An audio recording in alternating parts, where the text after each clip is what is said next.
Welcome into a Friday edition of the Jordy Culotta Show, driven and powered by Go Chevrolet, live here from the UDL on this Friday morning, getting you set up for the weekend as LSU will take on Kentucky. Saints going to take on the Washington football team in our nation's capital. That'll be on a Sunday afternoon. We'll get you set up for all of that coming up here on the Jordy Culotta Show. Make sure and remember, we are powered every single day by Go Chevrolet, online at GEAUXchevrolet.com. Go Chevrolet has a couple of locations, including a new car lot that's located in LaPlace, Louisiana. Stop in and shop your newest brands of lots over there, or excuse me, your newest selections of cars over there on the lot in LaPlace, and then used car selection here at Go Express Auto Sales. Online at GEAUXchevrolet.com. Remember, Go Chevrolet, always taking care of you, empowering us every single day. Jake Crain, J-Boy. The J-Boy. What'd you say, J-Boy? The real J-Boy. is going to join us from Atlanta this morning, 7:30. We'll talk about the weekend ahead, including some of the SEC matchups. Ole Miss and Arkansas seems like a pretty tasty one Saturday morning at 11 o'clock from Oxford. Georgia and Auburn, they call that the fight of, isn't it what do they call it, the brothers, big brother fight? I have no idea. It's like one of the oldest rivalries in college football. It's one of the oldest matchups in college football as Auburn and Georgia square off this weekend. Not as good as a slate as we saw last weekend, but still some really good games. LSU, Kentucky, sneaky good. There's a lot of people talking about that one nationally. We talked a little bit about it yesterday and the fact that Kentucky seems a little vulnerable heading into this matchup. We'll talk a little bit more about it coming up here on the Jordy Culotta Show. As we said, Jake Crain going to join us here at 7:30 this morning, just like he does every week. He's with us at some point, so it'll be good to catch up with him. Appreciate your interaction, always, as always. If you're inside of the bunker, if you're inside of the chat, if you're on Facebook, if you're on YouTube, hit that like button for us. Hit that like, that comment, that share button if you don't mind. That helps us out as we get in front of more eyeballs, and that's what we're trying to do here in the Jordy Culotta Show. Numbers have been great. Thank you all for the support and finding us and telling people about us and where to go and hitting us on YouTube and Facebook. We were out at the flag football fields last night and I'm sure you were the toast of the town. A lot of people who were listening to the show for sure. Have some thoughts? Tough one for the Ducks last night. No. Yeah. Well, we ran into the big boys from Central. Had our chances. Fell down 21-0. Came back, one possession game. How did the timeout situation look? Preserved the timeouts. Was able to get the play in on time. Hey, small victories there. That's right. Show you some looks you've never seen before. What happened? This is the team you coach, right? This is on you. Oh yeah, no, it's on me. You taking full responsibility? It's on me. Yeah, no, full responsibility. Put it on my shoulders. We'll get better this week. It's been a big week for you in your other job. Yes. So, a little distracted. You got to block out the noise, Coach. Noise has been loud. It is. Noise has been loud for sure. We're blocking it out, but the Ducks will be ready to play the next time. Have y'all always been the Ducks? No, every year it's different. Nice. It's kind of a lottery for the teams. Oh, you don't pick? No, you don't pick. They pick you. Got to pick by the Ducks. Yeah. Quack. Quack. J-Boy will be here. No Nathan this morning. Nate's he's got something going on with the work. And then Ben Mintz is in Vegas, so he's on West Coast time, and he's going to join us at like 8:45 this morning. Mikie Mahtook's supposed to be coming by at some point, as Mahtook is back here for the off-season, talking about doing some off-season stuff with him over here at the Jordy Culotta Show. So looking forward to talking to him at some point here over the next 2 hours. Madman. Yeah, he does. All right, LSU, final time for Ed Ogeron meeting with the press here in game week. I guess anything that we take away from that press briefing is that Sage Ryan is going to possibly get some run this weekend, as Sage Ryan, of course, one of the top players in that recruiting class from last season, a 5-star safety out of Lafayette that was really anticipated to play early on. He was going to push for some time. Now, he's been set back with some injuries and has not been able to get onto the field. He was also affected by the loss of his cousin, Kevion Falk, who is his cousin and was a part of the LSU football program and tragically passed away a couple of weeks ago. That obviously has had a huge impact on Sage Ryan. So not only have they been monitoring... How long are you going to battle this? Okay, there we go. Going to fight it.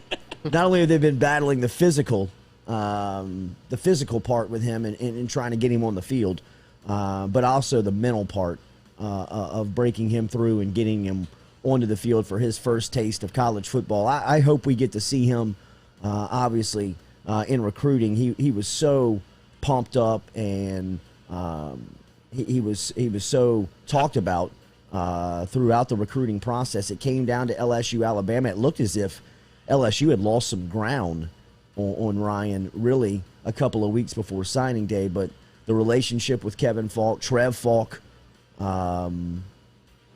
is obviously was instrumental.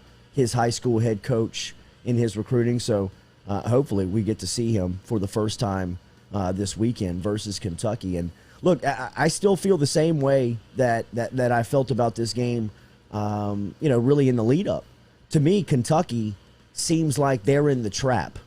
We talked about the Kentucky LSU game for a long time in the offseason when we were looking for storylines going in to football season. And, one of the things that jumped out was that Kentucky really looked like a trap game for LSU. Sandwiched in between Auburn and Florida. You knew Auburn was going to get a lot of attention. Florida always gets a lot of attention. What Kentucky was going to hand you there in the middle of those two games was always thought and felt to kind of be a trap for LSU. Now, I believe that the shoe is on the other foot. This is a trap game, or feels like a trap game for Kentucky, because if you're paying attention to what Kentucky is going through right now, they're hungover. They're hungover after one of their program's biggest wins in the history of them playing football. They've finally beaten Florida at home. They have gotten the monkey off their back, something that they've been wrestling with for 16 years, 16 tries. They had not beaten they had not beaten Florida at home. So for them to wrestle that bear and get it off their back was something that they have celebrated, they've talked about. They have even gone into this week with even more celebration from last Saturday night. There's a hype video that's out that came out earlier this week from Kentucky and what they accomplished last weekend. It's 6.5 minutes. Waka Flocka let him out of the locker room.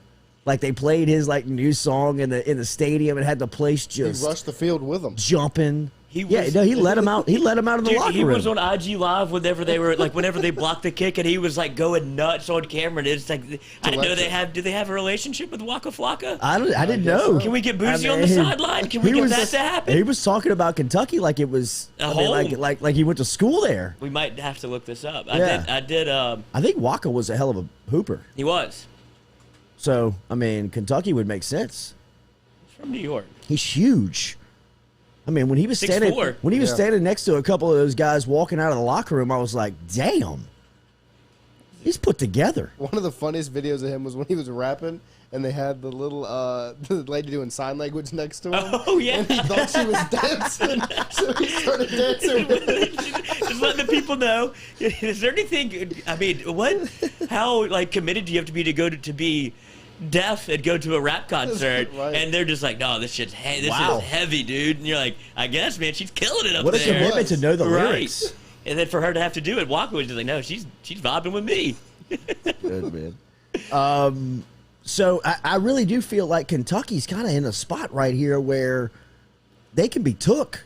Where they may be, to a degree, overlooking LSU. I don't know if Kentucky's in a state of mind of a program standpoint where you can start overlooking LSU, but human nature is going to set in when you accomplish something that you've been going. They obviously talked about that Florida game for a long time. That was something in the offseason that had their attention. It probably had their attention even going back to last year after they left the swamp, something that they had circled and said, hey, look, that first October weekend when Florida comes to town, we're going to sell that thing out. Yeah, right. We're going to blow this thing out. We're holding nothing back. And usually when you get that type of output, that type of energy, you're due for a letdown. You're due for, this Saturday's not going to feel as big as last Saturday was for Kentucky. The build-up's not as strong. They're still talking about the Florida game up in Lexington. They're still talking about what they accomplished from a program standpoint last time out. So, I think really LSU with a very talented team, one thing that LSU may be falling victim of here is that with everything that's going on in and around the program, you start to maybe even doubt who LSU is from a standpoint of how they're put together. But, one thing that you have to understand is that, this is a roster filled with 4- and 5-star guys that obviously have heard a lot of the noise that's been talked about them this week. I expect them to be really motivated to play. I really do. I think that LSU, for as much as they've got to put up with stuff on the field and off the field and the noise that comes along with being an LSU football player these days, it's still a bunch of dogs and a bunch of guys that when right, they're hell on a football field. And I guarantee you, Kentucky and the coaching staff, LSU has their attention from their speed standpoint and just their ability to break a game open. Keishawn Butte, some of those wide receivers, those defensive backs, guys like Sage Ryan, who they don't have any film on, but I mean, a 5-star guy that could step out there on Saturday, see his first time, and hopefully really make an impact. So, well, if you ask Mark Stoops, he's more concerned about LSU's run game. Yeah. He said they got some beasts up front, and whenever you play LSU, you got to be ready for the run. Is Stoops J-Boy? I think Stoops may be that. I think it speaks to the point it might be a little hangover game. Maybe this man's not watching film. Yeah. I mean, I know he is, but that's a wild thing to come out and say whenever LSU hasn't run the ball for over 100 yards yet, or in the game that mattered. And then that's the first thing you're going to lead off with is it's a tough physical LSU football team. So, well, it's actually a little different this year. Yeah, Stoops, I don't know if he's trolling LSU there. I don't know if he's just trying to say all the right things like, and cover every single base on it. But, look, Stephen Miller says you should know the team's mindset by halftime. I think that you'll know by the opening by the opening drive. I really do. I think that LSU, and in my opinion, the stuff that LSU is dealing with this week, backlash from the fans on what happened last Saturday night in Tiger Stadium. Your coach has walked you into a little bit of a trap off the field where people are talking about what's going on in and around the locker room. Sometimes it's really good to get away in spots like that. To play a road game may be LSU's best case scenario right now. Get the hell out of town. I mean, I'd almost fly out. They do fly out today. But get out as soon as possible. I mean, get there, start getting into the mindset of playing on the road and getting to somebody else's territory. And just kind of, I mean, usually that brings a team closer together. That'll bring you closer together. And it's a foxhole game. Yeah, motivate you. I think that LSU is sitting in a great spot traveling up to Kentucky. We'll see what Jake Crain has to say about it. Coming up here from the J-Boy Show in 10 minutes as we call him up here on this Friday morning. You compared it to a trap game for Kentucky. Where would this be on the schedule for LSU? What LSU feels right? Like, what would that be on LSU's schedule whenever you go back like through the annals of history? Like, what would look like a trap game for LSU? Obviously, this year, every game you play is not a trap game. You can't really afford to step on one and not play your best. So I'm wondering, like, if you're in the Kentucky mindset, they're just coming off a Florida win, where win against Florida, where they haven't done it in 20 years, and then they face LSU, and it seems like you would have to get up again for this game. But with everything going around LSU, like, what would be the mindset if it was flipped? What would be the team for LSU? Is it Kentucky? Probably. I mean, I recall in 1997. This is going way, way back. 1997, when LSU beat Florida, the number one team in the country, and that's the game where Kevin Falks on the cover of Sports Illustrated, Tommy Banks had the touchdown, Cedric Donaldson had the pick six at the end of the game to secure the win, and the fans rushed the field. It's one of the biggest wins in program history, predating the golden age of LSU football. The next week, LSU got beat by Ole Miss, got rolled by Ole Miss.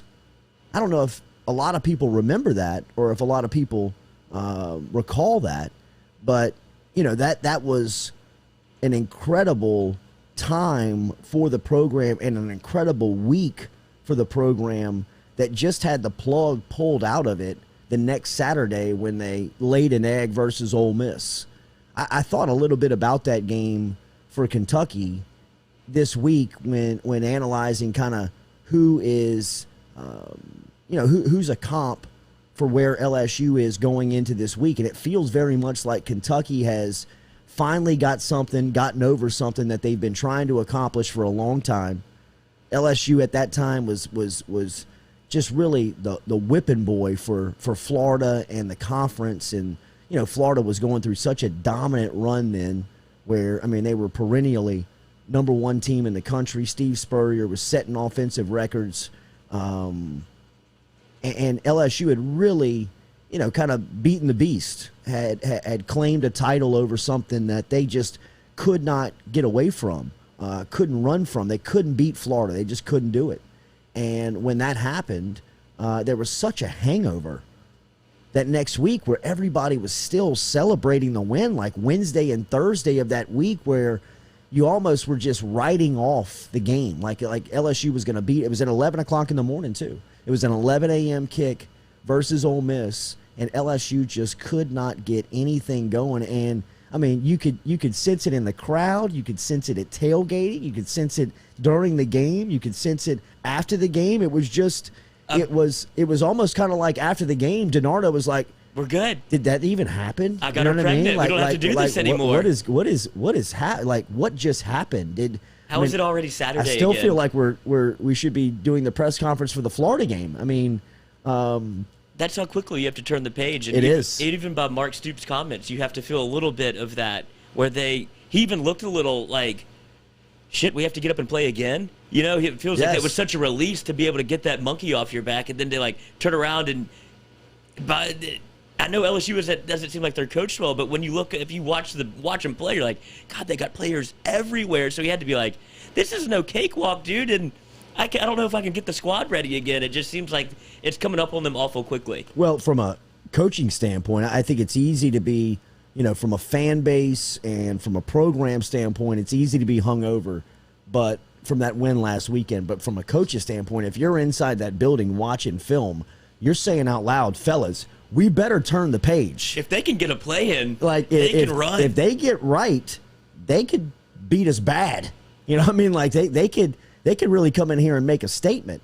So, I think that the Florida coaching staff is definitely understanding what they have, what the challenge. I mean, if Mark Stoops is saying he's got to defend the run game, maybe not. Maybe he doesn't understand what he's got coming his way. But I would imagine that coaching staff understands that if you don't get off the bus tomorrow, that it could be a long couple of hours. Where that win last weekend is going to be forgotten pretty quick. Your first 5-0 start in I don't know how many years, but we've piled on a good bit. That feels like everybody has, national media included. But if there's any good takeaway from that, it's that it hasn't really been about football. They can kind of reset the clock. And if you're the players, look, they're not talking about Max Johnson. They're not talking about Pete's. Orgeron's having to bear the brunt of all of this criticism because of what happened on the coaches show and things like that. And he's taking all the responsibility. So if you're a player, it has to feel like, all right, it feels like you can almost hit the reset button and kind of wash away Auburn, because that's not what people are talking about. They're not really talking about the Auburn game as much as how they played. It's the timeouts, it's the coaching staff. So if you're a player, you have to feel a little freedom going into Kentucky. Look, if we can get this thing right, we know the plays that we can make. Yeah. So it has to feel a little refreshing to just be like, at least we're not getting criticized. It's all on the coaching staff. Maybe we can turn this thing around ourselves. Kentucky, and Mark Cumbie brings up an incredible point, because the stat that really jumps out about Kentucky right now is that they are -9 in the turnover category. Sustainable. That's one of those stats that you look at a football team and you say, how do they have a winning record? Let's be undefeated. How has this group been so successful with turning the ball over at the rate that they do? I mean, Levis puts the ball up there for grabs, and LSU should have some opportunities tomorrow to take it away. I mean, being -9 in the turnover category and being successful is one of those stats that just in sports doesn't make a lot of sense. I mean, it's just one of those things that you look at and say, that just doesn't add up. And at some point, the house of cards is going to be swiped, because you just can't win if you give the ball away in the SEC, really at any level in football. And Kentucky gives it away at an alarming rate. Best in the SEC or worst in the SEC, however you look at it. LSU's +2 in the turnover category. Kentucky's -9. I mean, that is really tough to do and be successful. I mean, it really is. I'll never forget when Urban Meyer's first game at LSU, first game that he was coaching Florida, was 2005 versus Jamarcus Russell, Dwayne Bowe, that whole crew. LSU had 5 turnovers that day and won the game. And I remember going to Urban Meyer's press conference after the game and him looking at the stat sheet and saying out loud, how the hell did that happen? Like, how in the hell did we take the ball away 5 times and get beat from that crew? Well, that's why. That's that crew. Yeah. You looked up the and coaching staff. Jamarcus, yeah. Absolutely. He's thinking about less. He's not thinking about, Jamarcus, Future Dwayne number Bowe, one Craig pick out Davis. there. They were slinging it. Benny Brazil caught a long touchdown pass Track in that guy. game. But I remember thinking in that moment, like, how important the giveaway takeaway stat is. That was the first thing that Urban Meyer looked down at the stat sheet when he got there at the podium and said, my God, how did we lose this game after taking it away 5 times? The same thing jumps out at Kentucky. Kentucky's 5-0 with a -9 takeaway ratio. That I'm telling you, that's hard to do in football. If you give it away that much, you're constantly playing with your back against the wall, and at some point, that is going to burn you. That's going to get you. Maybe the luck runs out tomorrow versus LSU. I'm telling you, I feel real good about LSU going into Lexington tomorrow and having some control over that game and possibly pulling this thing out. I think they win the game. I really do. I think that Kentucky is in a very vulnerable spot and has been very shaky through the first 5 games. Now, they're talented, they're good, and it's tough to say they're well coached after the giveaway takeaway stat I just gave you, but Stoops has done a really good job of rebranding and rebuilding and creating really some interest and some relevance for the Kentucky football pro. That was a hell of a scene there last Saturday night.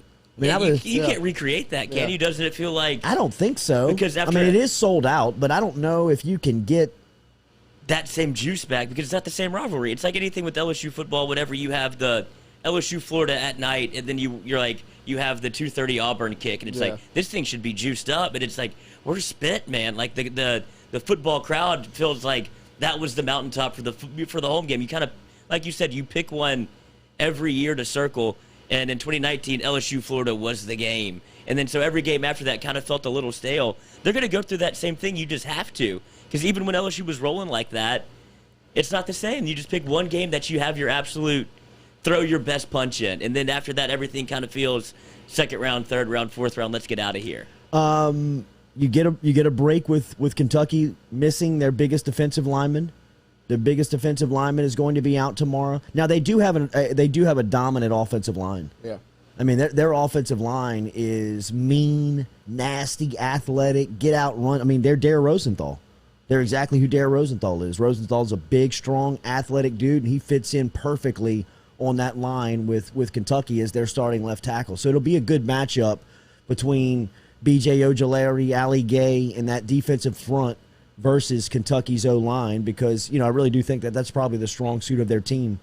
How many people are going to talk about Dare Rosenthal after Saturday? If he has pitches a shutout at the left tackle, it's going to be all LSU fans talk about. You should be talking about him right now because if you've watched him through the first 5 games of the season, he's been dominant at times.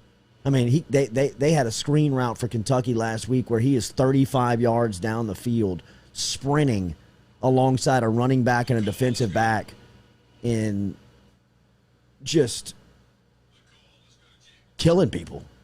Just athletic. LSU could surely use him. I know that's an understatement and that's an obvious statement, but just it's painful to see him starting at a SEC school and playing the way he does. Jake Crain, who is the host of the J-Boy Show, is going to be here next. We will talk to him. Remember, daily, we are brought to you by Johnson and Spillers. Johnson and Spillers is our dentist here on the Jordy Culotta Show. Get in touch with those guys over at Johnson and Spillers, Gonzales, and in Baton Rouge. Prepara Avenue in Gonzales, Baton Rouge, located on Perkins Road. They're online at johnsonspillers.com. Facebook, social media, wherever you need to find them, Johnson and Spillers is ready for you. Pediatric dentistry, general dentistry. Get in touch with them over at Johnson and Spillers. We'll be right back. We'll talk to Jake Crain from the J-Boy Show.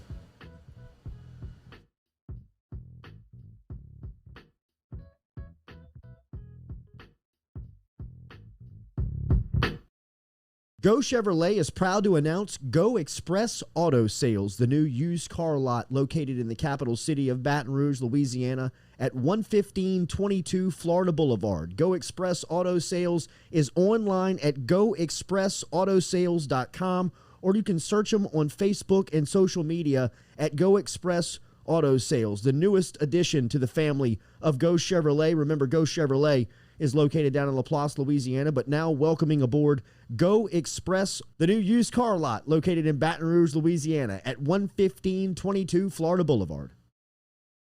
True Blue Water, true hydration at its finest. Right now, you're only a few minutes away from getting your 5-gallon water delivered to you, just like we are over here at the UDL. All you got to do is log on to truebluewater.com. That's TRU bluewater.com. The website's fantastic over at truebluewater.com. You can get your service and find out how quick it is. You can schedule a delivery, even hop on the billing system right there at truebluewater.com. TRU bluewater.com. Papa Earl's, the fine spice, originating right down here in South Louisiana by our guy Mark Pop Norman. Developed it back in 2018 and won Amazon's Newcomer of the Year in 2019. They pride themselves in having 30% less salt and sodium than the leading brands at the same price point. You can find them locally. Look for Papa Earl's at Rouse's, Calandro's, Mathern's, High Neighbor, and more.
Welcome back here to the Jordy Culotta Show, talking about this Kentucky matchup today. I mean, we're talking about Kentucky possibly being a trap for LSU. It looks like Kentucky has set themselves up in the trap this weekend, maybe, as they had Florida last weekend. They've got Georgia next weekend. LSU is in town here this Saturday. Spot. We'll see. Jake Crain, who goes as J-Boy. Yeah, boy. Who is very popular down here in Baton Rouge right now after the call-in show for Ed Ogeron on Wednesday night. J-Boy's call made a splash. It was not you, Jake Crain, correct? No, it was not me. Apparently, it's some guy from Tiger Droppings. I don't want to say his name, but somebody sent me who it was and said they've done it before to, like, Les Miles or something. So it was not me. It was a hell of a call. Have you heard it? Oh, yeah, we played it on the show yesterday. We were geeking about it. You know, what's funny, I didn't realize it until I got up yesterday morning, and I had messages I had, like, texts from, like, 2 or 3 people, including from down there, and then, you know, my Twitter had exploded, and so I was looking at what was going on, and some people were like, hey, was it you that called it? And then people that listened to the show knew that voice wasn't mine, so they were like, hey, you're getting impersonated. That's pretty cool. So, no, it was not me. We talked about the whole situation yesterday, though. What do you make of it? What do you make of what Ogeron is going through right now? Well, what I said was it's 2 things. Do I think what he said was, like, that bad? Do I think it was, like, a legitimate threat? No. But I said yesterday on the show, it's either one of 2 things. One, you really have no situational awareness, or no self-awareness for the situation that you're in with everything that's going on because you're not winning. If you're winning, nobody would care.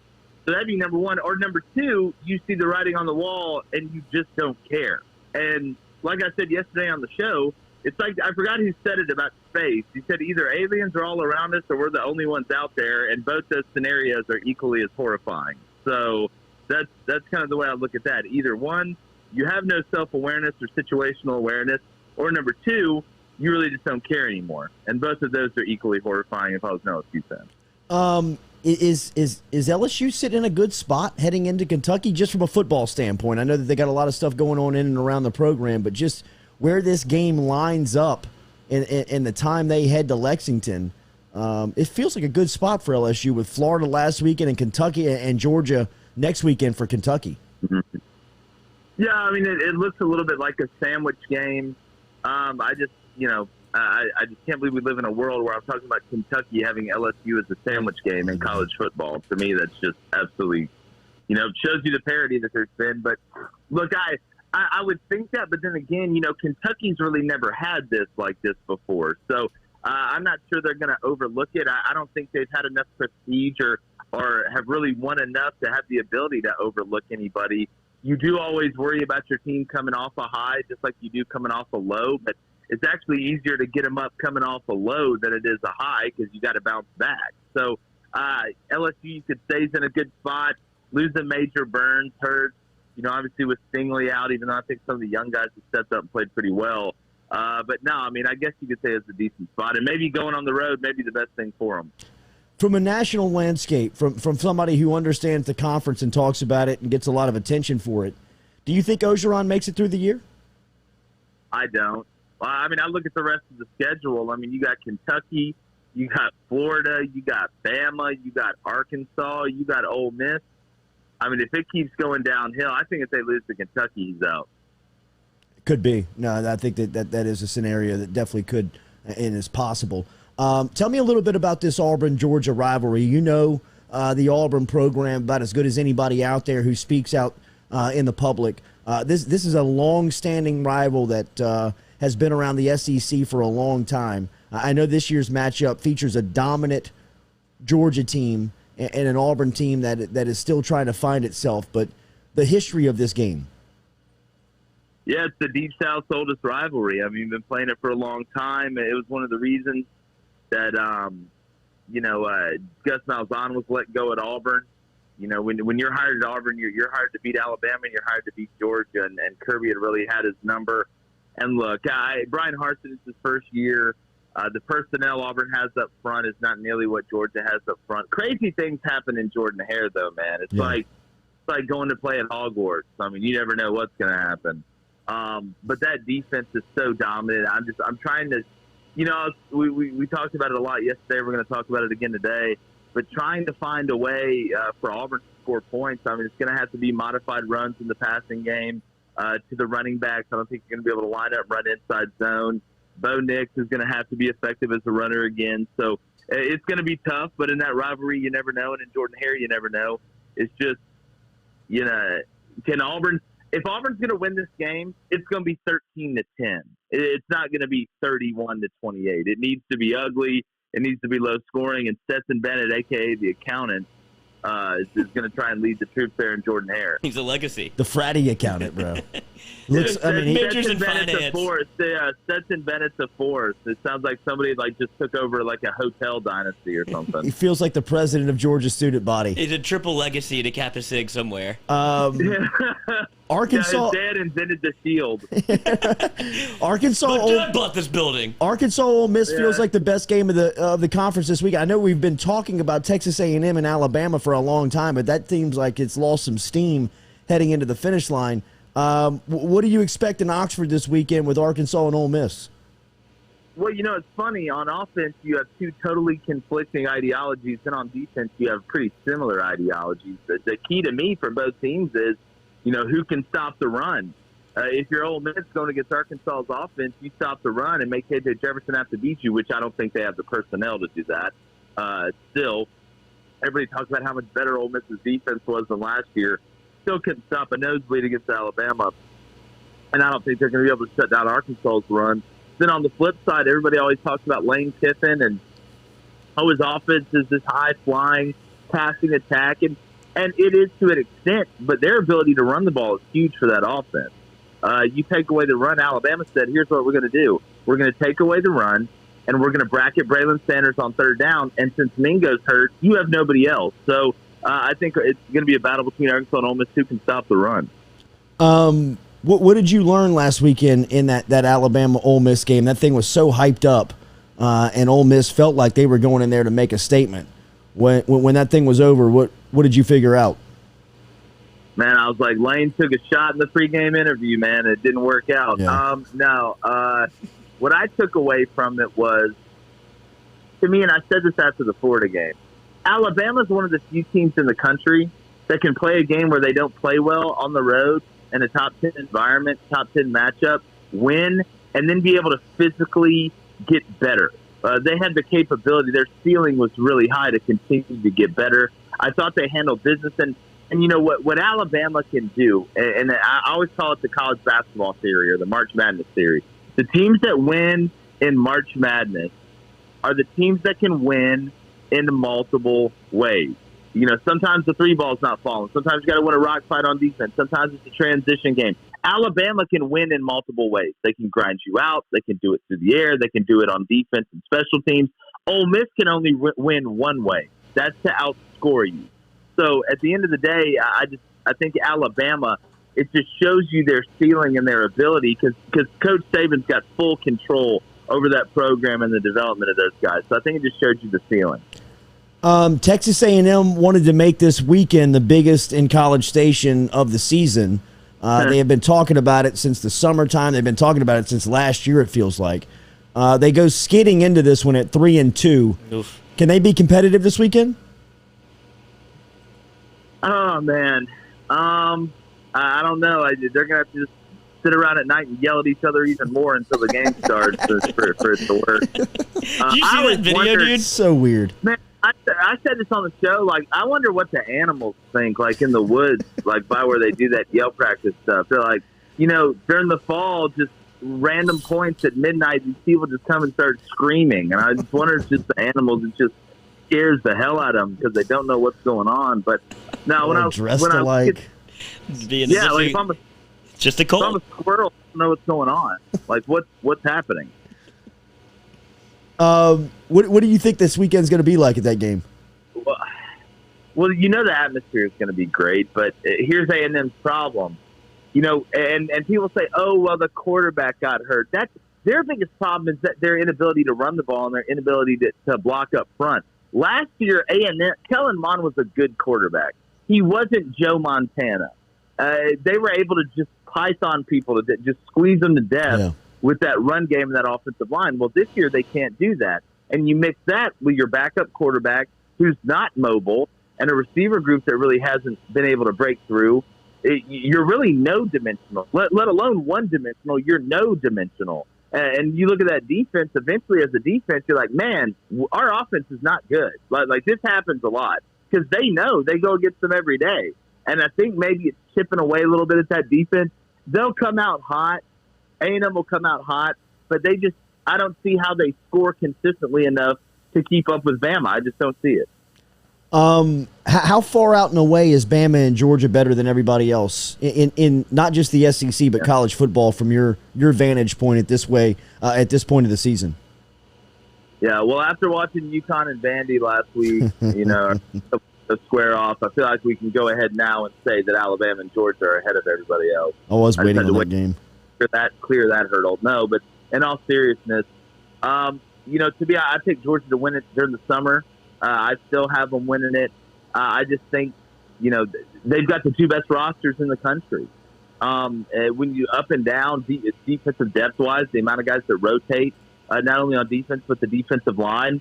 You look at Alabama, their young guys are growing with them as the season is going, whether it be receiver, whether it be offensive line. The defense is a little bit older. The back end is really, really good for Alabama. I mean, those guys, we have Jordan Battle on every week. They don't make mistakes. They really don't. So I do. I think it's them and everybody else. What's funny is that it reminds me, like I watch Iowa, and it reminds me of when Michigan State made the playoff and had to play Bama a couple years ago. and just got destroyed. I think it's just going to be something similar to that. I think you're going to have Bama and Georgia in the SEC championship, and then Bama and Georgia in the Natty. I love it. I would love to see these teams play twice. They're that good. Yeah. Jake, how do you explain Kentucky being as dominant or being undefeated at 5-0 and being -9 in the turnover ratio? Isn't that one of those football stats that you coaches look at and just say, this is a foreign language. This doesn't make any sense. Yeah, in school they taught you that there was the outlier, right? Or I'm trying to think of the mathematical term for the one that's kind of way out there, but it's just one of those weird stats, and a lot of those were fumbles. And a lot of Rodriguez was fumbling going into the end zone, which is kind of ironic and painful at the same time. But I picked them to finish second in the East for the season. But no, that stat, and it happens. There'll be a couple teams that's like that. You look at that, and you look at the success Kentucky's having. They're undefeated. Michigan hasn't turned the ball over one time yet, and they're undefeated. So I guess there's multiple ways to skin a cat. That'd be deviation from the mean, J-Boy. There it is. Oh, wow. I didn't know. It's in the next scene from Good Will Hunting. How about them apples? Oklahoma. Walk out this chalkboard with a math problem on it. He's just going to solve it and walk away before anybody sees him. That's what I do here. Oklahoma and Texas, the SEC Bowl, playing this weekend at the Cotton Bowl in Dallas. You paying attention to this one, and how do you like this one playing out with Oklahoma 6-0 and Texas 4-1 going into the tilt? I like Texas money line. I think Oklahoma's been flirting with fire. I think they've been flirting with it for a while. I think Texas is still pissed off that they got embarrassed against Arkansas, and now they get a chance on the big stage against a bigger opponent. Yeah, they beat Texas Tech. Yeah, they beat TCU, but they kind of want some redemption on the national stage. So give me Texas money line, and Oklahoma struggled to run the ball too, which has been really interesting. It should be a great weekend of college football. As last weekend was really kind of the banner weekend of the early season play, but this is a sneaky good weekend. I was impressed with Josh Heupel and his offense last weekend at Tennessee. I know that they play South Carolina this weekend, and really nothing is on the line for these two teams. But if anything that I learned last weekend, it seems like Tennessee might have the right guy in Heupel. Do you believe? I got to see him do it against competition that's pretty good.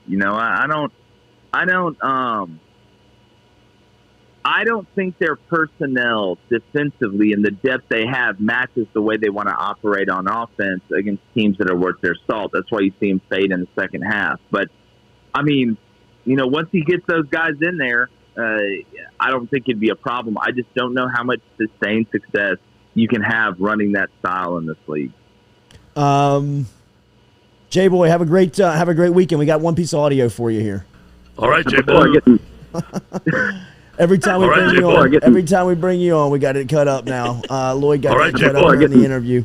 There we go. Well, I do want everybody else to know that I would not. If I were going to call in, I'd ask Edo why they didn't try more gap scheme in the run game. That's what I'd ask him. Yeah, well. You wouldn't get an answer. O's answering a lot of questions, right? He's got a lot of questions flying at him. Have a great weekend, bro. Thank you as always. All right, buddy. Appreciate y'all. Y'all be good. All right, man. There is Jake Crain from the J-Boy Show calling in here to the Jordy Culotta Show. As remember, every day here we're brought to you by Edward Jones, our friends over at Edward Jones, Daniel Newman, Daniel.Newman at edwardjones.com is where you find him and can email him. Get over there and find Daniel Newman. He is up in Kentucky this weekend. He's actually going to the game. But let him help you out with any investments, any financial questions, any questions you may have about your 401k, Social Security, anything that you have financial questions about.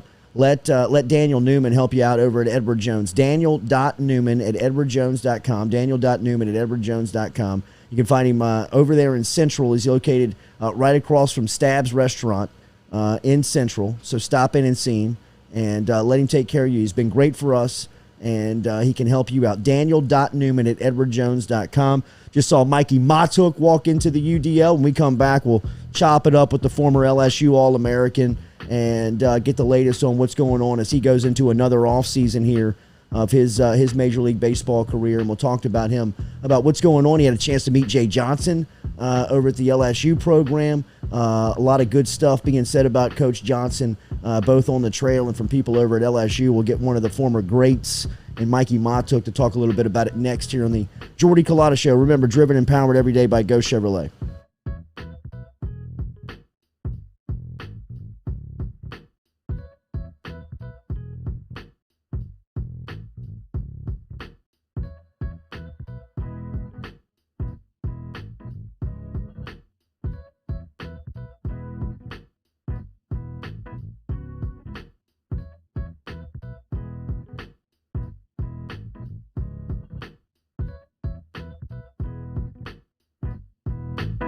Go Chevrolet is proud to announce Go Express Auto Sales, the new used car lot located in the capital city of Baton Rouge, Louisiana at 11522 Florida Boulevard. Go Express Auto Sales is online at goexpressautosales.com, or you can search them on Facebook and social media at Go Express Auto Sales, the newest addition to the family of Go Chevrolet. Remember, Go Chevrolet is located down in Laplace, Louisiana, but now welcoming aboard Go Express, the new used car lot located in Baton Rouge, Louisiana at 11522 Florida Boulevard. True Blue Water, true hydration at its finest. Right now, you're only a few minutes away from getting your 5-gallon water delivered to you, just like we are over here at the UDL. All you got to do is log on to truebluewater.com. That's TRU bluewater.com. The website's fantastic over at truebluewater.com. You can get your service and find out how quick it is. You can schedule a delivery, even hop on the billing system right there at truebluewater.com. TRU bluewater.com. Papa Earl's, the fine spice, originating right down here in South Louisiana by our guy Mark Pop Norman. Developed it back in 2018 and won Amazon's Newcomer of the Year in 2019. They pride themselves in having 30% less salt and sodium than the leading brands at the same price point. You can find them locally. Look for Papa Earl's at Rouse's, Calandro's, Mathern's, High Neighbor, and more.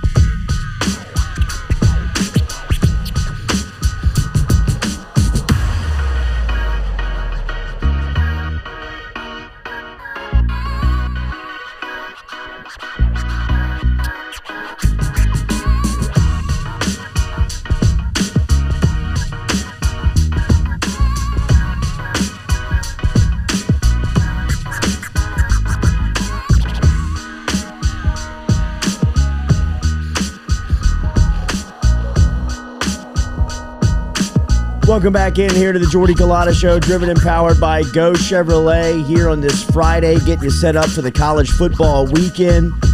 Good stuff from Jay Crain over at the J-Boy Show, as you can follow him. Remember, he's on Twitter, he's on YouTube, he's all over the place. Good to see a familiar face back home, as it has been another long season for our guy, former LSU All-American, Lafayette native, and now living back in Baton Rouge here in the offseason is LSU's own Mikie Mahtook. Great to see you, bro. Great to be back, man. Yes, indeed, man.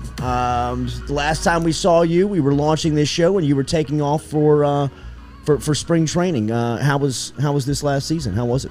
It was good, man. It was good to be back in the swing of things. Last 2 years, I guess COVID 2020 was weird, so it's nice to have a full season. They went ahead and added throughout a 10 game special. Why not? 10 game special mid-season. June. You play 180 of them. What's 10 more? What's 10 more? And the best part about it is they gave us 10 games, and they said, we're going to play 10 games in 14 days. So you had 5-game series, 2 days off, 5-game series, 2 days off, which Goodness. I don't understand just give us 10 straight. I don't care. Yeah, right at this point, let's just play 10 in a day. Had to miss, which I'm probably happy that I missed the Auburn game. Yes. No, the party box was electric, dude. You'd have been there. Party box was hot. I'm sure. It was hot in the streets. I'm sure, but I was sitting in my hotel room watching the game. My roommate's sleeping next to me, and I'm trying to yell at the TV, but I'm yelling whisper yelling. Yeah, but through the teeth. Yeah. It's it was tough, but it is what it is. Yeah, absolutely. Where are you right now in your baseball life? You've been doing this for a while now. Man, you look up, man. No, don't remind me. I've been doing. I love it. All this I gray love it, hair and I got. I feel like I'm giving you some now. I'm gonna keep doing it for as long as they say I can keep doing it. Yeah. You know, but man, 2019 was kind of a weird year for me. That's when I got designated for the first time. A lot of it had to do with what I did to myself mentally. Just trying to start off the season hitting 5-run homers, which I don't know if people don't follow baseball. Yeah. It's impossible. To hit Jesus can't even do it. 5-run, it's impossible. It's impossible. Can't happen. But I ended up getting designated that year. I played really well in AAA. So I went in the offseason as a free agent for the first time in my career. Signed with the Phillies right away. They were on me from day one, which was great. Go to spring training, have a pretty good spring training. COVID hit, the whole deal. COVID, I'm not the only player that was affected by COVID. But you were affected. I was affected, yeah. I felt like I had a chance to make the team out of spring training. And then even if I didn't, I had a chance to be one of those first few guys get up if they needed somebody. But instead, I had to go through the alternate side, played well. I went through this whole swing. I don't want to say swing change, but swing revampment, right? Oh. I went through this offseason where I went to Miami. I hit with a guy out in Miami for, pretty much the whole offseason. Did you make that choice, or does a coach tell you you should? I made that choice. I knew that there were some things that I needed to hash out. I needed to, get my swing back to where I wanted it to be. I knew what was not working for me. I knew it was kind of the reason why. Sometimes it's hard to see it yourself. You need someone else to kind of tell you, hey, this is what you're doing. Even though you know it, you need another voice. So did that, played really well, felt really good about it. Going into 2020, this is my kind of debut season with that swing. And, instead of having a full season, we had to go to an alternate side. We had no scouts, no nothing. Wow. So the only people that saw it were the people with the Philly, the Philly organization, which is fine. But, going into free agency the next year was tough because, they still didn't know what the COVID deal was going to be. They still didn't know, how many people they were going to be able to invite to spring training. They didn't know any of this. So I didn't sign.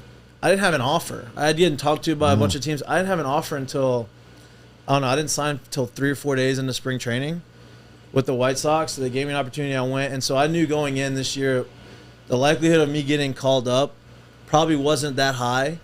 But I needed to go out there. I needed to show what I've done, the changes that I've made and, kind of get back on the radar. And I think I did that. I hit 26 homers. Wow. So where is that as far as your power goes? That's my career high. Is that a career 26 home runs. If I didn't play, I was kind of a 2 to 3 times, probably 3 or 4 times a week guy for the first month and a half. We had prospects. We had some rehab guys come down, so it kind of took some playing time away. And had some bad luck. I was hitting balls hard. Had some bad luck. If I wasn't hitting a ball over the fence for the first month and a half, I wasn't getting a hit. And so that's kind of baseball these days, though, right? Right, but it wasn't like I was barreling balls up. It was just, I was right at people. Yeah, and it was hitting hard. I broke a couple helmets. It was not Nice. how. It was not happy. Yeah. But yeah, so then as the season progresses, I ended up getting hot. I think there was at one point I had 10 straight hits, at one point, and I ended up. If the season ended when it was supposed to end, before the extra 10 games, I would have had 25 homers and 265 with 25, which would have been great. Instead, I had 250-ish with 26, which I'm okay with. Sure. Average nowadays doesn't really matter, especially if you're a homer guy. So my OPS, all my analytics, everything else was great. So, I think I put myself in a good position going into the offseason. We'll see what happens, but, I'm looking forward to it. Was that part of the swing change, realizing how much baseball has changed, where you want to be able to hit either for power or you really don't have to worry about striking out? Because when you grow up playing baseball, that's the thing you fear the most, is trying to strike out. You're like, that's the last thing you want to do. But now it's changed to where you can go up there, go 1 for 4, but if you get a jack and 3 RBIs, you're good. Yeah, I didn't want to focus on that because honestly, I still hate striking out. Yeah. I hate it. No matter how much they say it doesn't matter. If you strike out a ton and I don't want to be the guy that relies strictly on homers because what happens if I go through a homer drought and I'm just K'ing up? That looks terrible. You know what I mean? Joey Gallo. Yeah, exactly. You know what I mean? But I have juice, but I don't have Joey Gallo juice. There's not many people that he hit the ball to the moon and it just landed. You might have 2 kinds of juice. Yeah. So that was part of it. I think for me it was I just wanted to make sure my swing path was consistent. Because I knew that I always hit balls hard, but I just want to consistently hit balls hard. Make sure my swing path is there, because if I hit the ball in the barrel, there's a pretty good chance of going over the fence. I wasn't necessarily thinking homer. I was thinking more of, hey, hit this ball hard and drop the gap somewhere, and let's see if it goes over the fence. So I knew that the more times I barrel balls, the more likely it was that I was going to go over the fence. How you fielding it these days? How's your glove? Great, man. I actually I played all three off. I actually had one start at first base. Wow. First career. When's the last time you played first Never base? in my life. I had 2 innings. My family was actually Allie. Allie came to, it was the 4th of July weekend. Allie showed up. She surprised me. I had 3 of my buddies and their wives. So, I know you know David Lanois, Didi, and those guys. They showed up, and they were watching the game. And we ended up having a situation. We had both catchers playing. One was DHing, one was catching. Late in the game, they had to make they had a pinch hit, and I had been taking ground balls at first, and they said, "Hey, you're gonna go play first." I'm like, me? Play first. So of course, the way baseball works, first ball is a fly ball right at me, and I'm like, "All right, I can do this. I can do fly balls." So I was like, "All right, I handled that well." I had fielded some balls at first, and I mean, you've got like the first baseman glove. No, I had to borrow. I had to borrow. Okay. I got one. I ended up getting one after that. Right. This is like Major League back to the minors when they're like, go play first. It's easy. Hardest position in the game. Just leave the glove on first base. Just leave it on the base for me. Yeah. Yeah, right. So then I was like, okay. So then we go play Durham in Durham, which Nice. now a little side note about Tampa, they're doing it. By the way, not just in the big leagues, they're doing it. If you go look at their minor league organization, And they drafted you. yeah. And they were doing it there. Now they've figured out how to develop hitters, and they are doing it. So, AAA, their AAA team, best record in baseball, won the championship. AA team, best record in baseball, lost in the championship. Damn. High A, best record in baseball, won the championship. A ball, best record in baseball, won the championship. Short season, best record in baseball, won the championship. Is that all drafting? Drafting, development, analytic, they are just beyond everybody else. But side note, so anyway, we're playing in Durham. He's like, hey, you're raking. I need to get you in the lineup. We have some prospects. We have some rehab guys. How do you feel about playing first? Hey, let's do it. I've been working out. I've been doing ground balls. I haven't worked on situations. I haven't worked on pickoffs. I haven't done any of that. Which foot to put on the bag. Yeah, so I'm like, all right, so here we go. Durham's got 7 lefties in their lineup. 7 of them. And I'm like, oh boy, this is not the team. So I'm looking, bro, they're one of their top prospects, center fielder. Awesome dude, but he hits a ground ball in the 4-hole, and I take 2 hard steps I'm gonna feel oh shit. Sorry, I don't know if I can. No, you're good. I was like, oh shit, I can't get this ball. So then you're supposed to sprint to first, look at the bag, touch the bag, field it. I don't know that. I'm sprinting to first, looking at the second baseman because I don't want him to hit me. I can't find the bag. Runner, he's 6'4", 200 pounds. Sprinting down the line, hammers me. I'm like a brick wall, bro. I stand up there, he busts his ass. And I'm looking and I'm like, oh my God. 2 plays later, almost did the same thing to the catcher. He almost shattered my ankle. I'm like, Get me out of here. Then, Get me out of here. Bases loaded. Bases second and third, 1 out, infield in. Who gets the ground ball? Me. Backhand. I actually make the play, throw it a little bit. I don't make an error. I just don't make a perfect throw. He's safe. Get out the inning, and I'm like, oh my God. It's 1,000 miles an hour. One inning? One inning. And I'm like, oh my God. I don't ever want to play first base again. What is going on? And so finally, I get out the inning, and dude, it got to the point where their first baseman he was on third base. We finished inning. He was giving me pointers on how to get back to the bag. And I'm like, dude, thank you. I mean, I don't know what to tell you, bro. We were all watching in the third, bro. Yeah, I just don't want to hurt anybody. Exactly. I'm sorry. They're in the dugout going, who's this first? This guy's never played. It's I know. This guy's But an assassin they knew it. first. I was like, hey, look. This is my First time out here. First time, yeah. And so the next time we played them at home, their manager was he was a AA manager when I was there. And he was always a kind of a level ahead of him. He never had him as a manager, but in spring training we got to know each other. And he's like, hey man, have you played any more first? I was like, Didn't work out. no more first. I'm gonna sit there. I was like, I'm gonna work on the other fundamentals of first in the off season.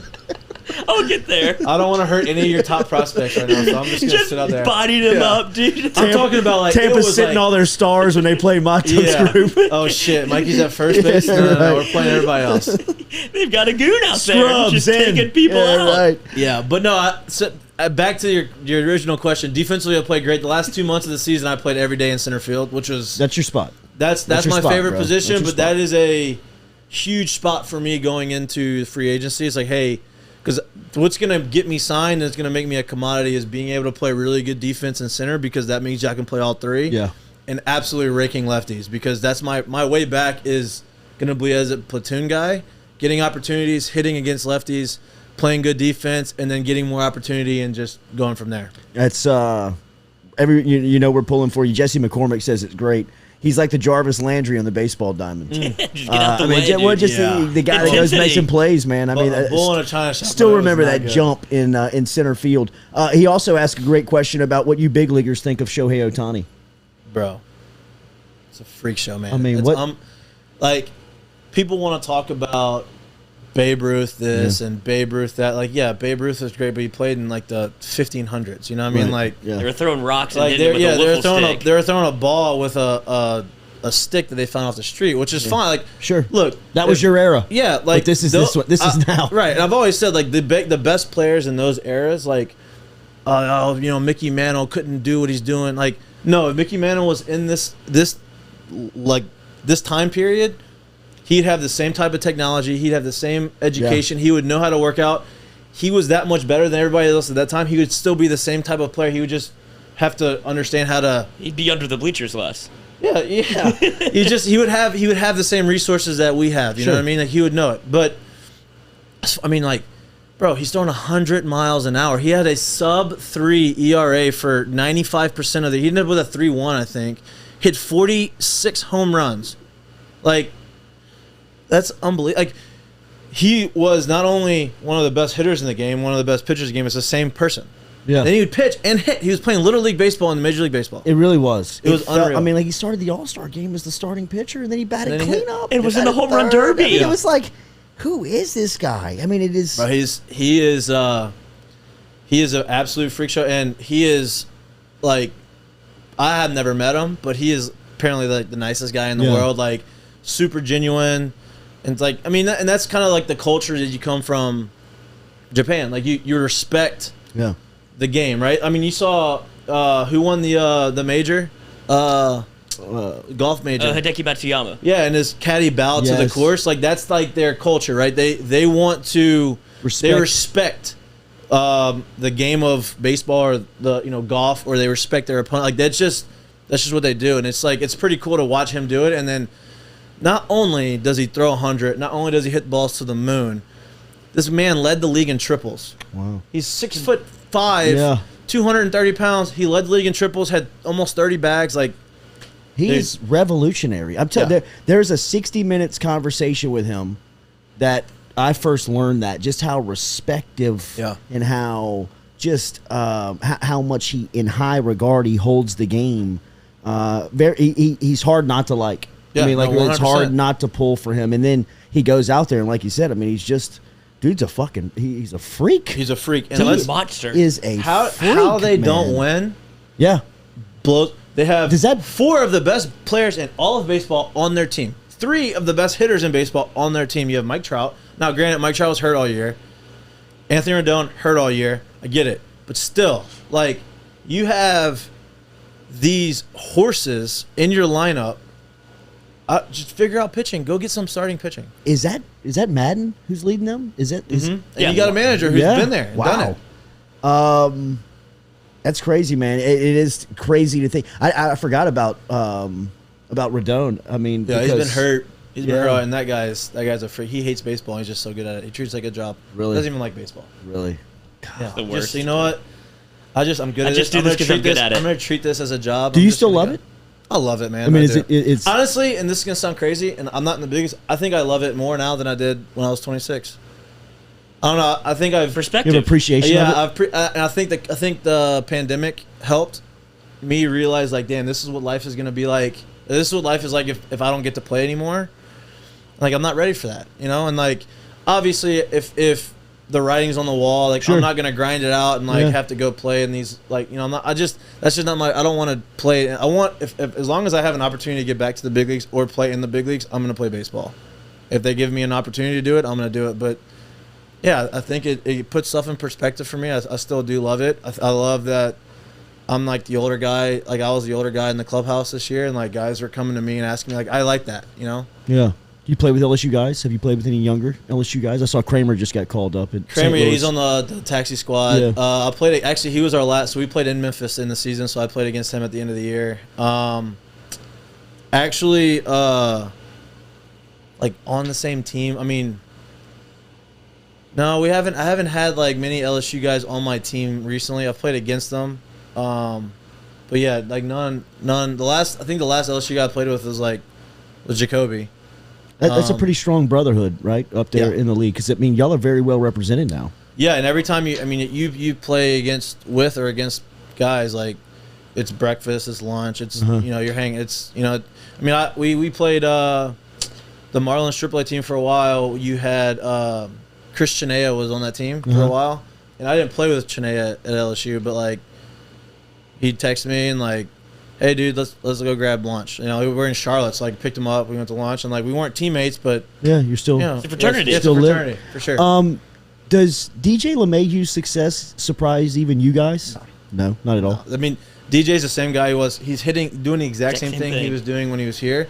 He's just bigger and doing it in Yankee Stadium now.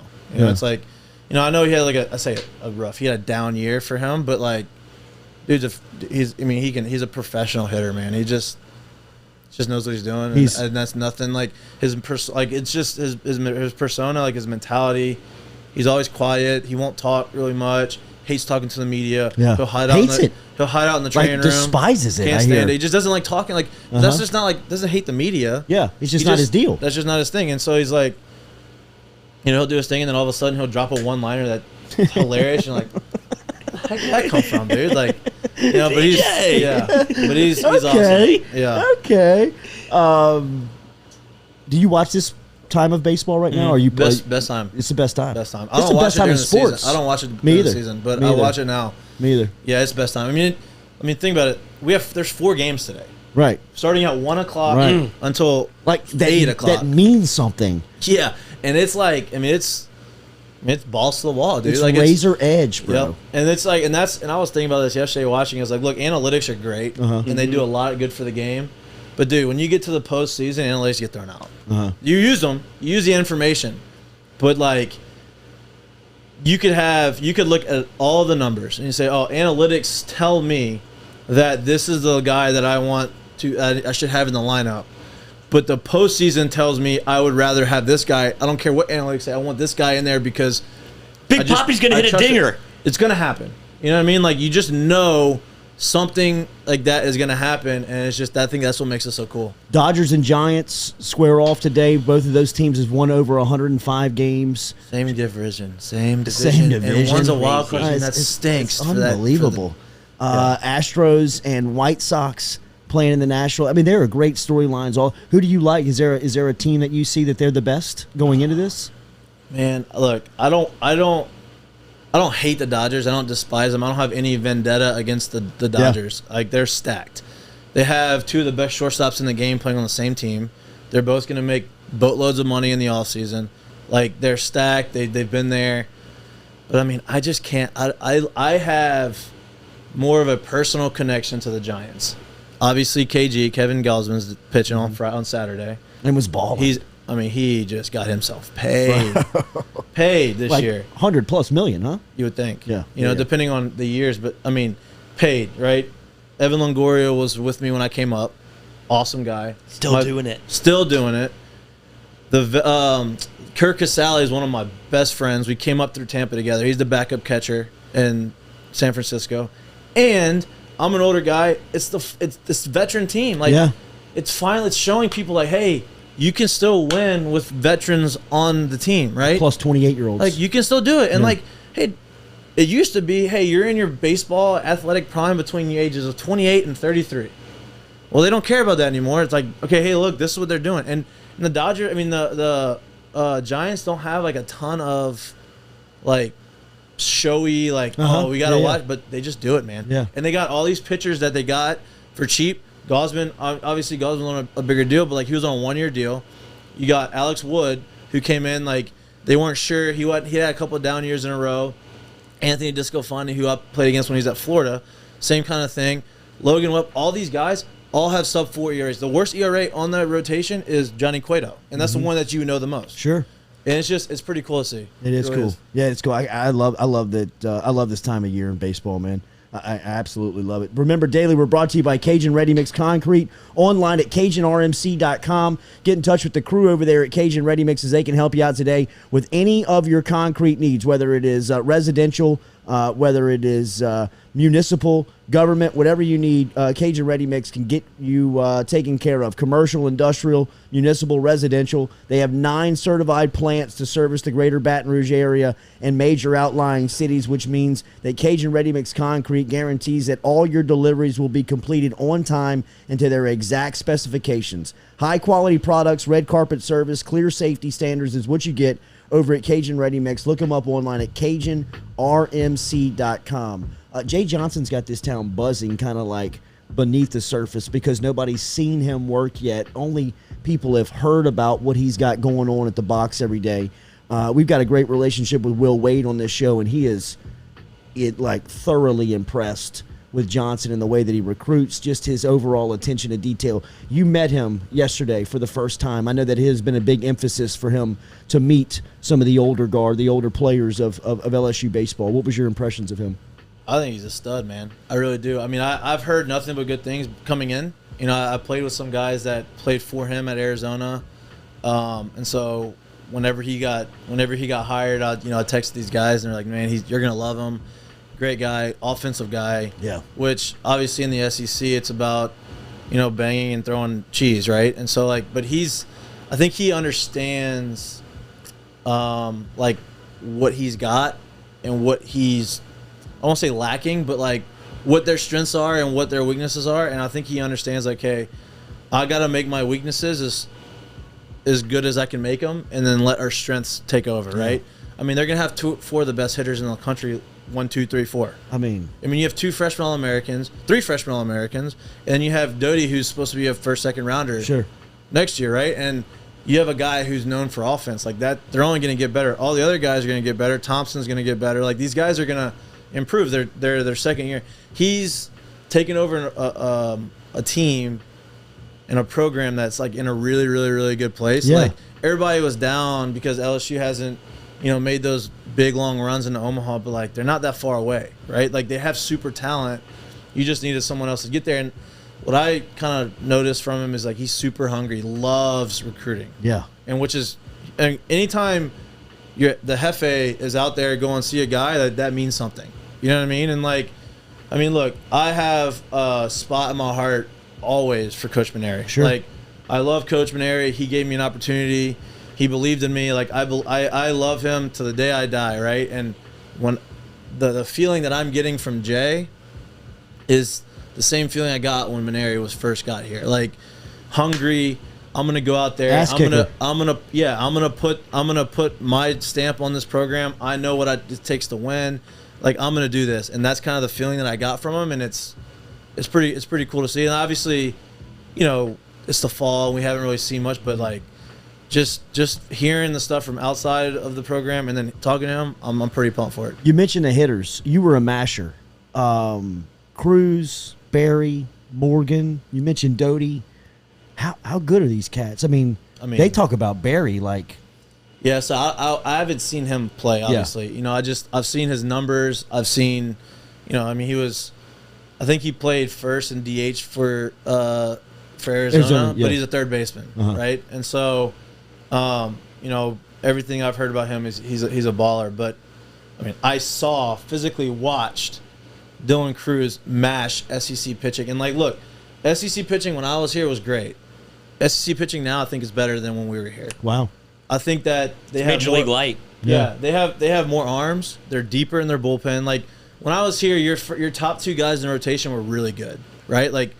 Pomerantz, those types of guys. They really, really, really good. Yeah, you saw first rounders at Florida, and we saw the guys, right? But your Sunday guy, like, yeah, he's going to be solid, but he was probably going to be a low 90. And that still happens. The difference is the bullpens. Everybody coming out the bullpens now throw hard. It used to be 1 or 2 guys back into the bullpen. If you got the starter out in the 5th, you had 3 innings to, like, okay, now we score some runs before we have to face their closer. Now, I mean, you look at Vanderbilt, they have guys that haven't pitched at all. They're coming and throwing 97. Mm-hmm. You know, it's just like, and that's just the culture of baseball now. The technology and the knowledge of, like, okay, this is how you throw harder.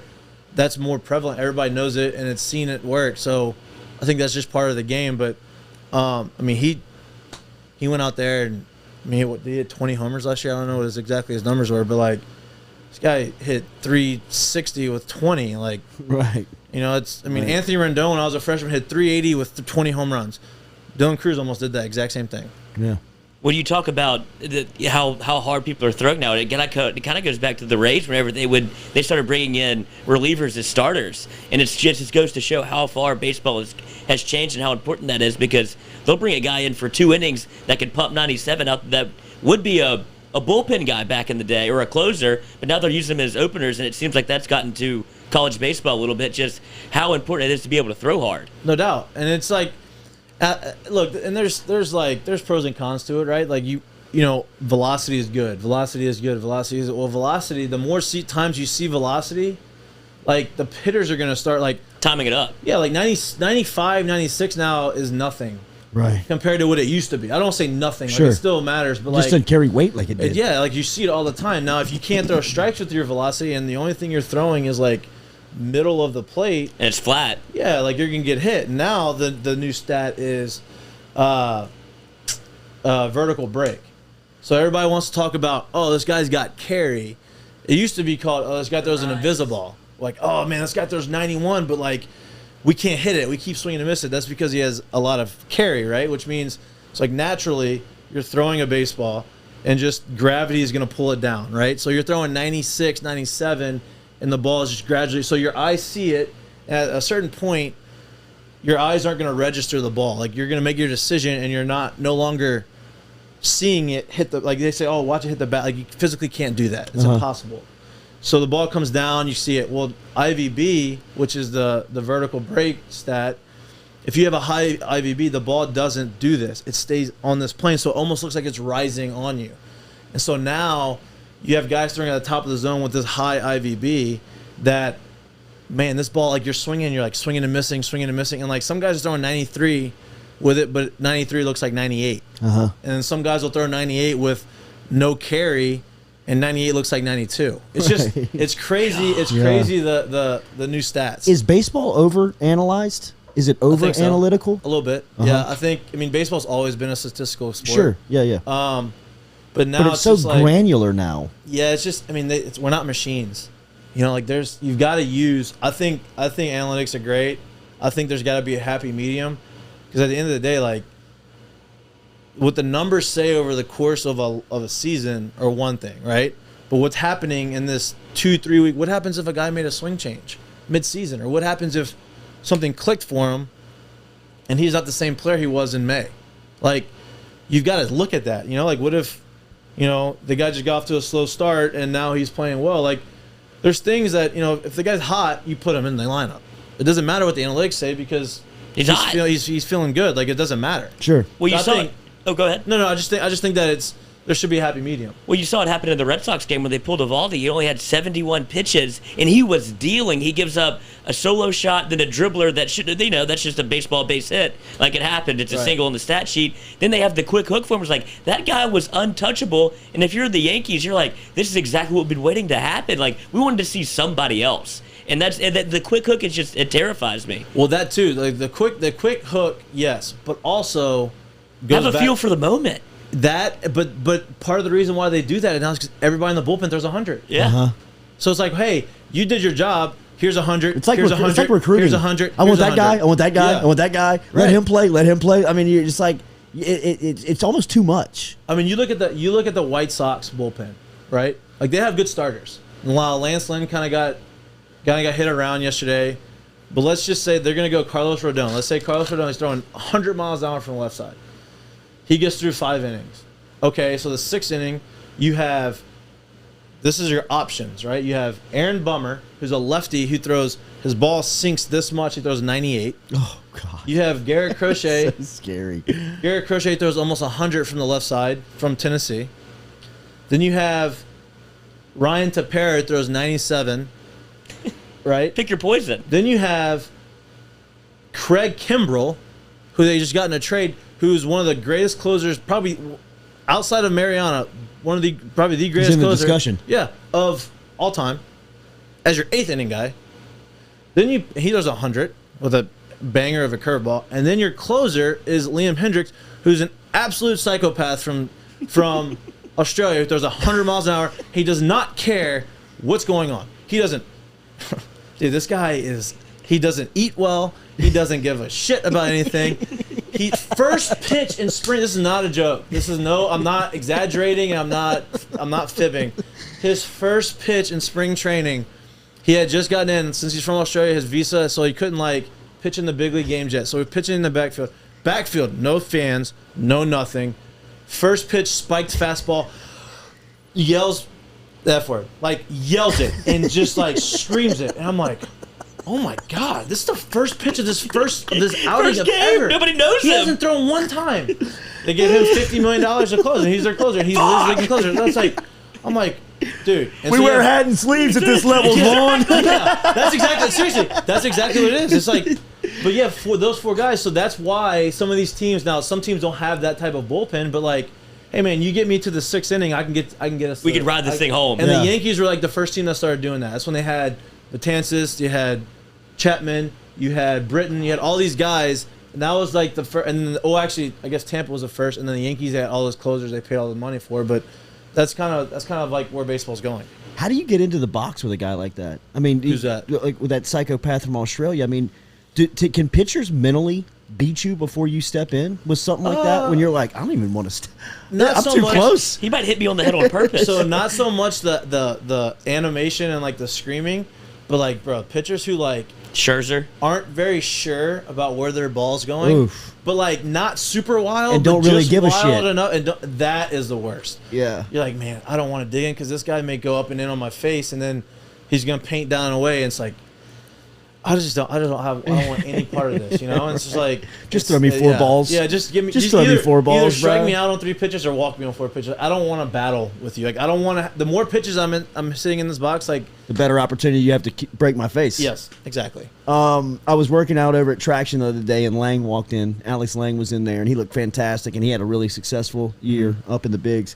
He says that everybody's messing with him about LSU football right now. He's getting a ton of texts, and everybody wants to bet him. Everybody wants to gamble. Is that happening with you? Yeah, the problem with going to LSU and loving LSU is that everybody knows that you went to LSU, and everybody knows that you love LSU. Especially after 19. Yeah, because I'm sure you're purple and golded up everywhere you go. Right. I mean, it's but these guys it's all fun. It's not it's super. Honestly, the guys who went to Alabama and the guys who are actual rivals, they don't rag you as much because they know it. I guess if you went to Alabama, you can't really say anything. I mean, you just let it swing, bro. You just let it swing. Keep showering. Enjoy your time in the sun, bro. But this is what we got. But it's other guys. It's the guys that from the Pac-12 or the West Coast, and they want to give digs. I'm I can't stand that. I'm you have no dog in this fight. Why are you the rooting Arizona State me? Grad? Yeah, why are you rooting against me? We have no dog in this fight. The only dog you may have is if you bet the game. Right. But yeah, they do it. I mean, I always get it, but that's what it comes to, and I think that's part of the LSU family. Yes. We love it so much. Absolutely. Jeff Marcon, Jordy, Mikie is awesome. Jesse McCormick, this interview is incredible. Galen Bernard, Mikie needs to be a regular guest. Great interview. Brian Burgess, this is an awesome interview. Mason Smilman, I agree. This is a great interview. Mikie and I are actually talking about creating some content from him here in the off season. Obviously, he is a natural at this. He's a very good storyteller. He's got very good stories to tell, and he's got great personality. So we are talking about doing something here on the Jordy Culotta Show. Obviously, he is going to be a lifelong guest on this show. For as long as we are producing anything that goes out into the public, he will be always welcomed on our show. But we're trying to create something for Mikie that would give him his own platform here on the Jordy Culotta Show. where you could listen to him storytell, whether it's once, twice, 3, 5 times a week. We're going to come up with that and get it to you because we agree that he is very much entertaining. People of Louisiana and LSU fans love to hear from him, and obviously his knowledge and storytelling is pretty creative and unique. How much have you thought about life after baseball?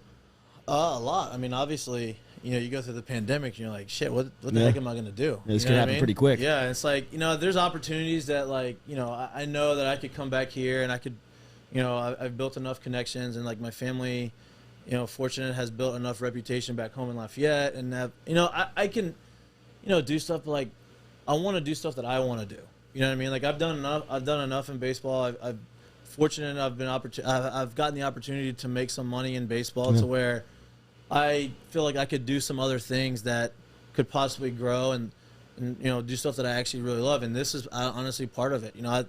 I've talked to my agency about, maybe trying to do some stuff in media. And, like, I know there's a lot of former LSU guys that are on TV, stuff that, like, with SEC Network and stuff like that. And, I would love to do that. And I think this is, like, right up my alley. I have passion for all sports, not just baseball. I mean, honestly, I told someone this the other day because we were talking about fantasy football and, like, I'm rattling off stats and I'm talking about reading coverages and spinning coverages and cover twos and, like, how the heck do you know? It's like football is my first love. Like, this is what people like forget, bro. I grew up literally. Nobody played baseball in my family. Well, your junior year, a lot of people thought that was a possibility, right? I mean, in high school, yeah. Didn't you have? Well, that was I had more football offers early in my high school career than I did. I didn't have any baseball offers at the time, but I was always going to try to do both. Right. And then I broke my arm my junior year, had a really good senior season, and then I just felt like baseball is my best route to make it to the next level. But that love for football never went away. Sure. And so, like, I watch these games and, like, but yeah, I have passion talking about, everything really. Yeah.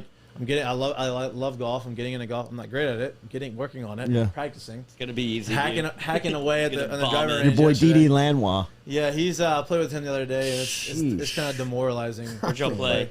U Club. That'll He do it. chomps, Yeah, that's his home Didi course. chomps it up.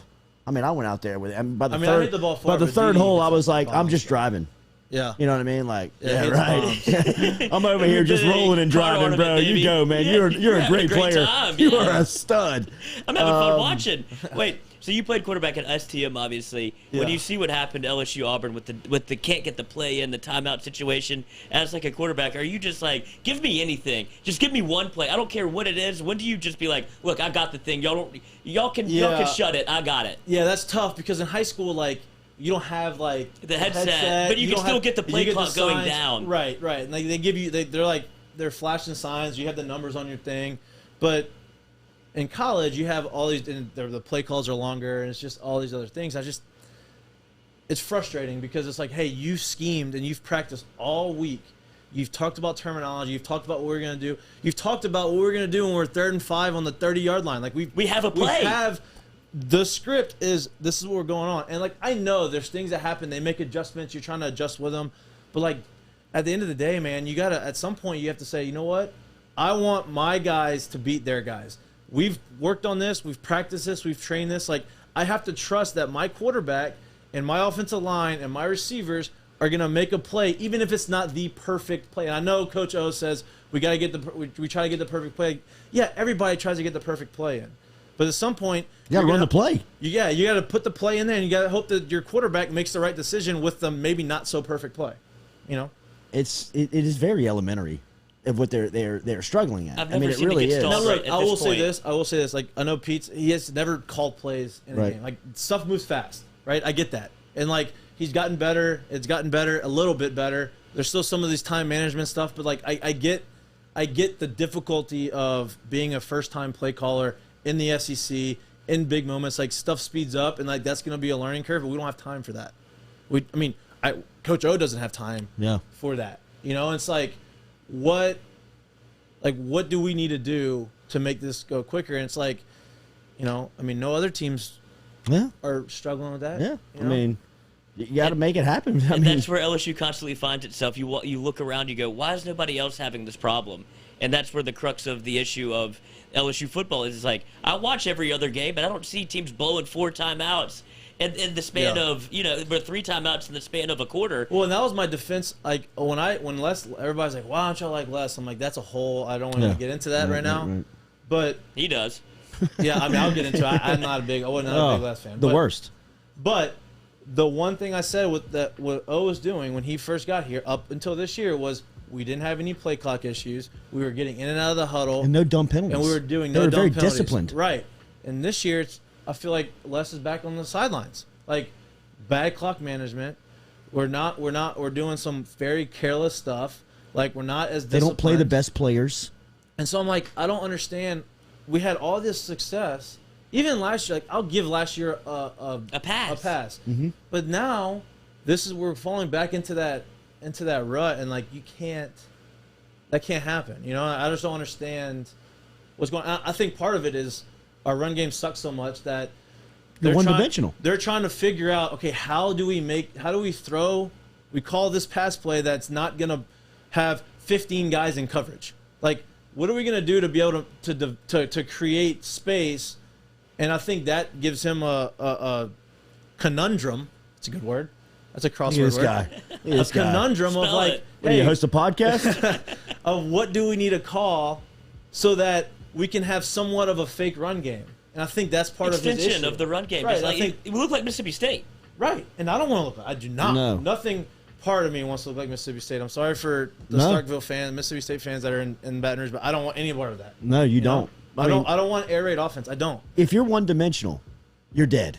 Did y'all see the interview with who's the head coach? He's a young head coach in the NFL for the Chargers. Yes. When he was talking about going for it on 4th down because they had Herbert. No, not that one. But he's talking about the run game and how important the run game is. The physicality and how it takes one team's mindset. McCall. So he's basically talking about how he understands what Brandon Staley. He understands what the analytics say. He understands. He goes, you don't necessarily need a running game to be able to play action. But what he was saying, he goes, what the running game does and why it's so important is it creates a physicality, and it says we're gonna beat you into the ground, and that is going to create a culture of offense, a mindset. And I'm like, damn, that's right. Yeah, like that is why you have a run game. Yeah, you have run games because it's like you watch somebody that's never watched football, right? And the quarterback turns around, hands the ball off, and the running back gets 4 or 5 yards running right up the middle. And you're like, yeah, it's a good play. And the guy's like, why would you run right into all those guys and only get 5 yards where you could throw the ball for 30 yards down the field? I was like, well, first of all, you can't always throw the ball 30 yards down the field. There's other ways for them to defend that. And two, because, hey, if you continue to pound 5-6 yard runs and you are pushing the line of scrimmage, like by the 3rd, 4th quarter, like those guys don't want any part of that. And then they don't want any part of that, so then you bring help, and now everything else opens up. And it just brings a physicality to it's demoralizing. And that's who LSU was. Right. That was their reputation. I feel like we can't get a happy medium. Where you can't, where you can't find the balance of trying to shift towards running that spread, but staying true to who you are. I mean they've lost their complete identity. We had Joey B, bro. I get it. I'm not comparing offenses. You can't. No doubt. You can't. But just scheme-wise, we threw the ball a lot more than we ran the ball, but we also ran the ball effectively when we ran it. Well, the Auburn game. I mean, you want to drop your 8 with Clyde Edwards-Helaire. Here you go. Quarterback draws. Right. Here you go. I mean, there was always something to counter and answer. Yeah, 100%. And it's not Max Johnson's fault. I hate when people keep saying, oh, Max. No, Max is really Coach, really what you're good. Getting out of Max right now is awesome. Is incredible. He's playing NFL football right now. He hasn't even started a full season in college football, and you're asking him to throw the ball 60 times a game against elite SEC defenses who are dropping 8 into coverage without a run game and an offensive line, with a 3-man rush and a 5-second play clock, and the majority of the wide receivers freshmen. It's not him. It's not the receivers. It's not even the running back's fault. It's scheme's fault. It's not having a mentality of like, hey, we're gonna run the ball. We're gonna do this. You can say we're gonna run the ball. Hey, show it. Prove it.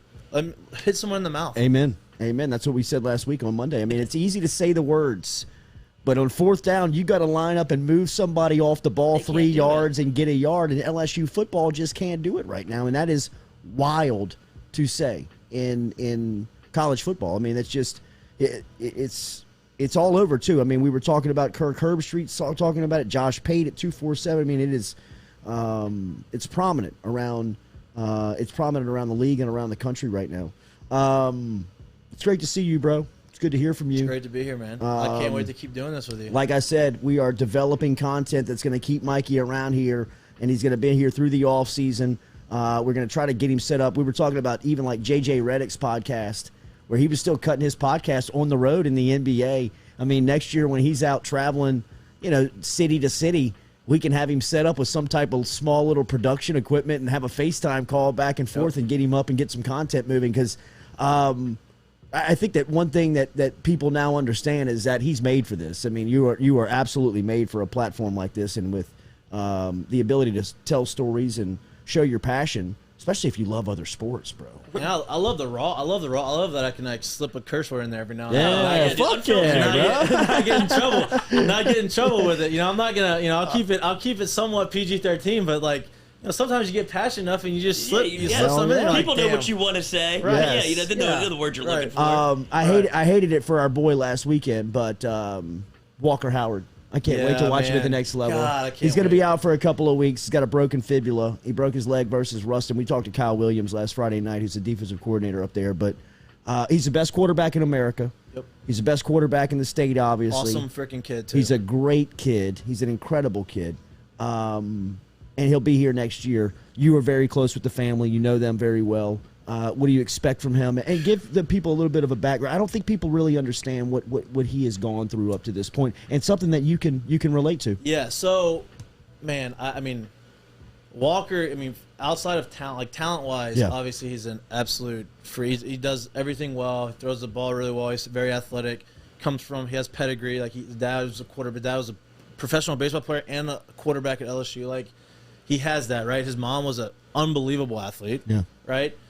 And for me, it's the way he was brought up and the way he was raised look, he's been fortunate. He's been very blessed with, a lot of resources in his life, but he doesn't take that for granted. You know what I mean? And you wouldn't know it if you met him. Exactly. That's my point. He just appreciates everything that he's gotten.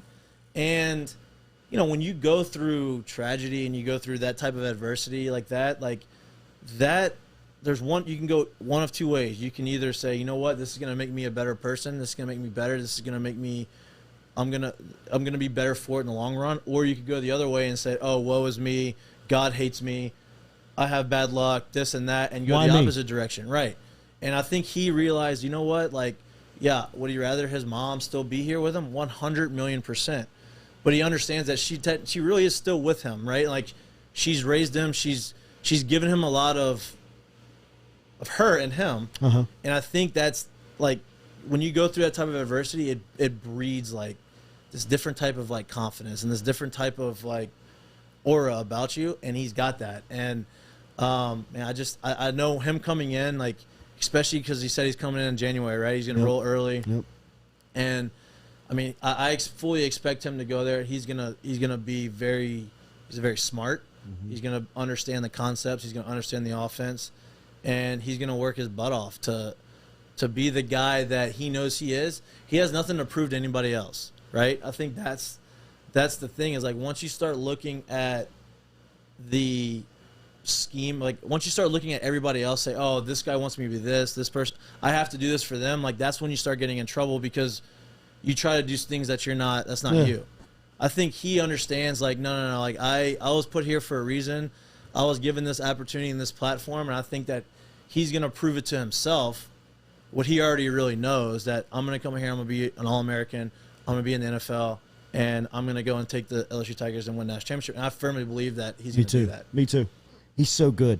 I mean, it's you can have all the ability in the world, man, but there's an extra little bit of something that a quarterback needs, and I think he's got that. He does have it. I agree with you. When the drive up at Neville, the summer, in watching him compete in some of the games we watched him play last year, Catholic High at Memorial Stadium. Ogeron told me that Catholic High's got the best roster in the state a year and a half ago. Him and Jack Besh chopped them up, 400 yards, I mean, 3 you see what Jack's touchdowns. doing. Yes. You know, Coach, they don't use Mike. They don't use him enough. No, they don't. They don't use him enough. Imagine Jack Best at quarterback.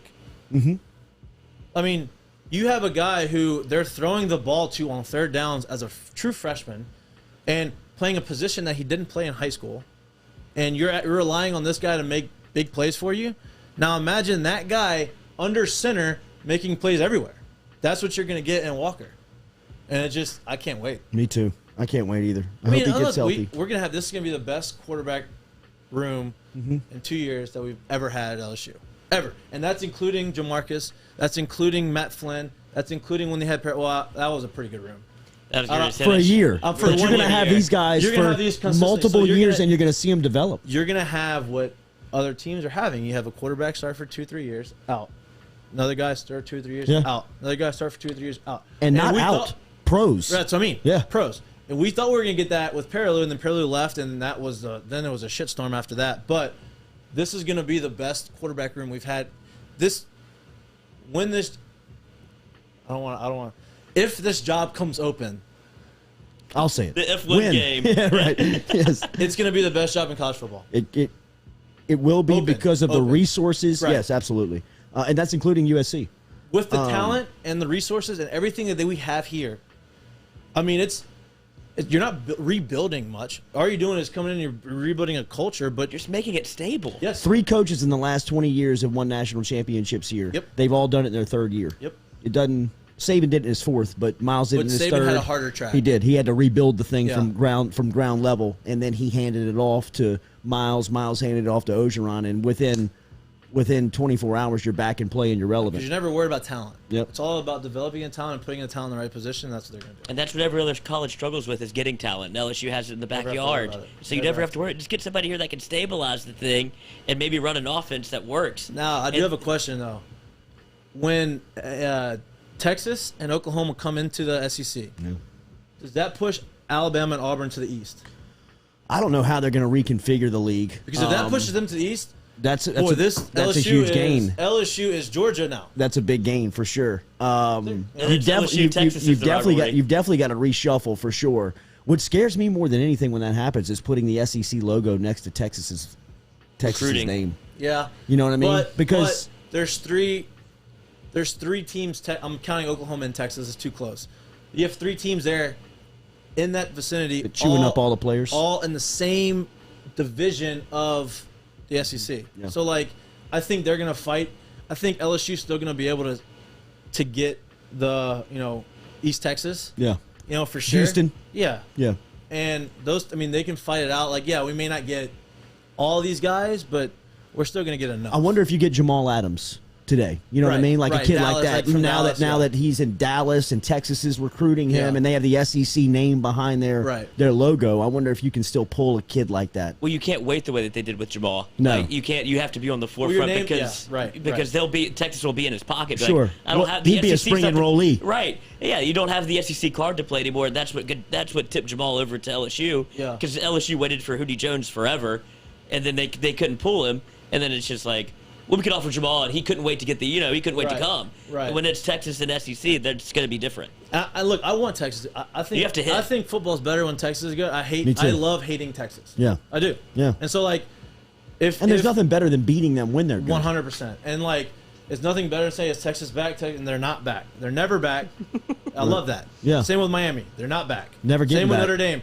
They can get there all they want and still get boat racing the place. I love that. You know what I mean? So if being in the SEC makes Texas back to being relevant and good, I like that. Yeah. It's only going to help LSU. It's only going to make us better. My guy is a Lafayette native. You know that. He's an All-American coming out of St. Thomas More in LSU, but he knows a lot about Hebert's specialty meats because they were originated over in Maurice, right there outside of Lafayette. And now you can find them on Highway 73 in Dutchtown. I can't help you here. I'm trying. I'm fighting I don't through have it. the copy. Highway 73 in Dutchtown. Remember, fresh boudin, turduckens, steaks, burgers, all of your tailgate needs. If you're heading out on a Friday night, if you're heading out on a Saturday, on a Sunday, stop in and check out Hebert's on Highway 73 and pick up your great selection today.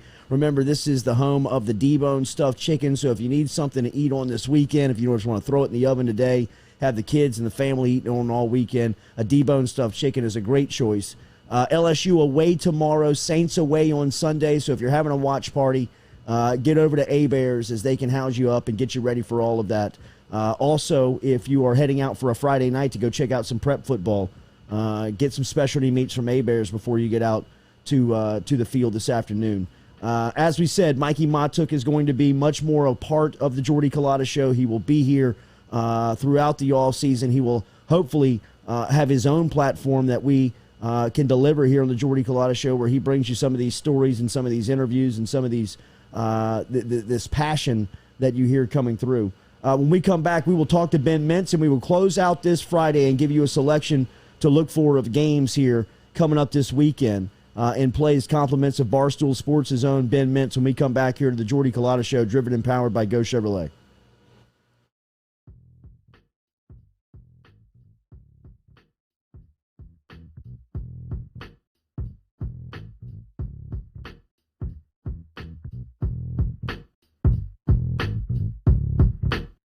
Go Chevrolet is proud to announce Go Express Auto Sales, the new used car lot located in the capital city of Baton Rouge, Louisiana, at 11522 Florida Boulevard. Go Express Auto Sales is online at goexpressautosales.com, or you can search them on Facebook and social media at Go Express Auto Sales, the newest addition to the family of Go Chevrolet. Remember, Go Chevrolet is located down in Laplace, Louisiana, but now welcoming aboard Go Express, the new used car lot located in Baton Rouge, Louisiana at 11522 Florida Boulevard.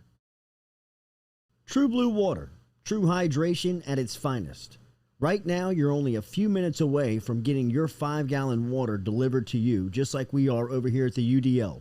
All you got to do is log on to truebluewater.com. That's TRU bluewater.com. The website's fantastic over at truebluewater.com. You can get your service and find out how quick it is. You can schedule a delivery, even hop on the billing system right there at truebluewater.com. TRU bluewater.com.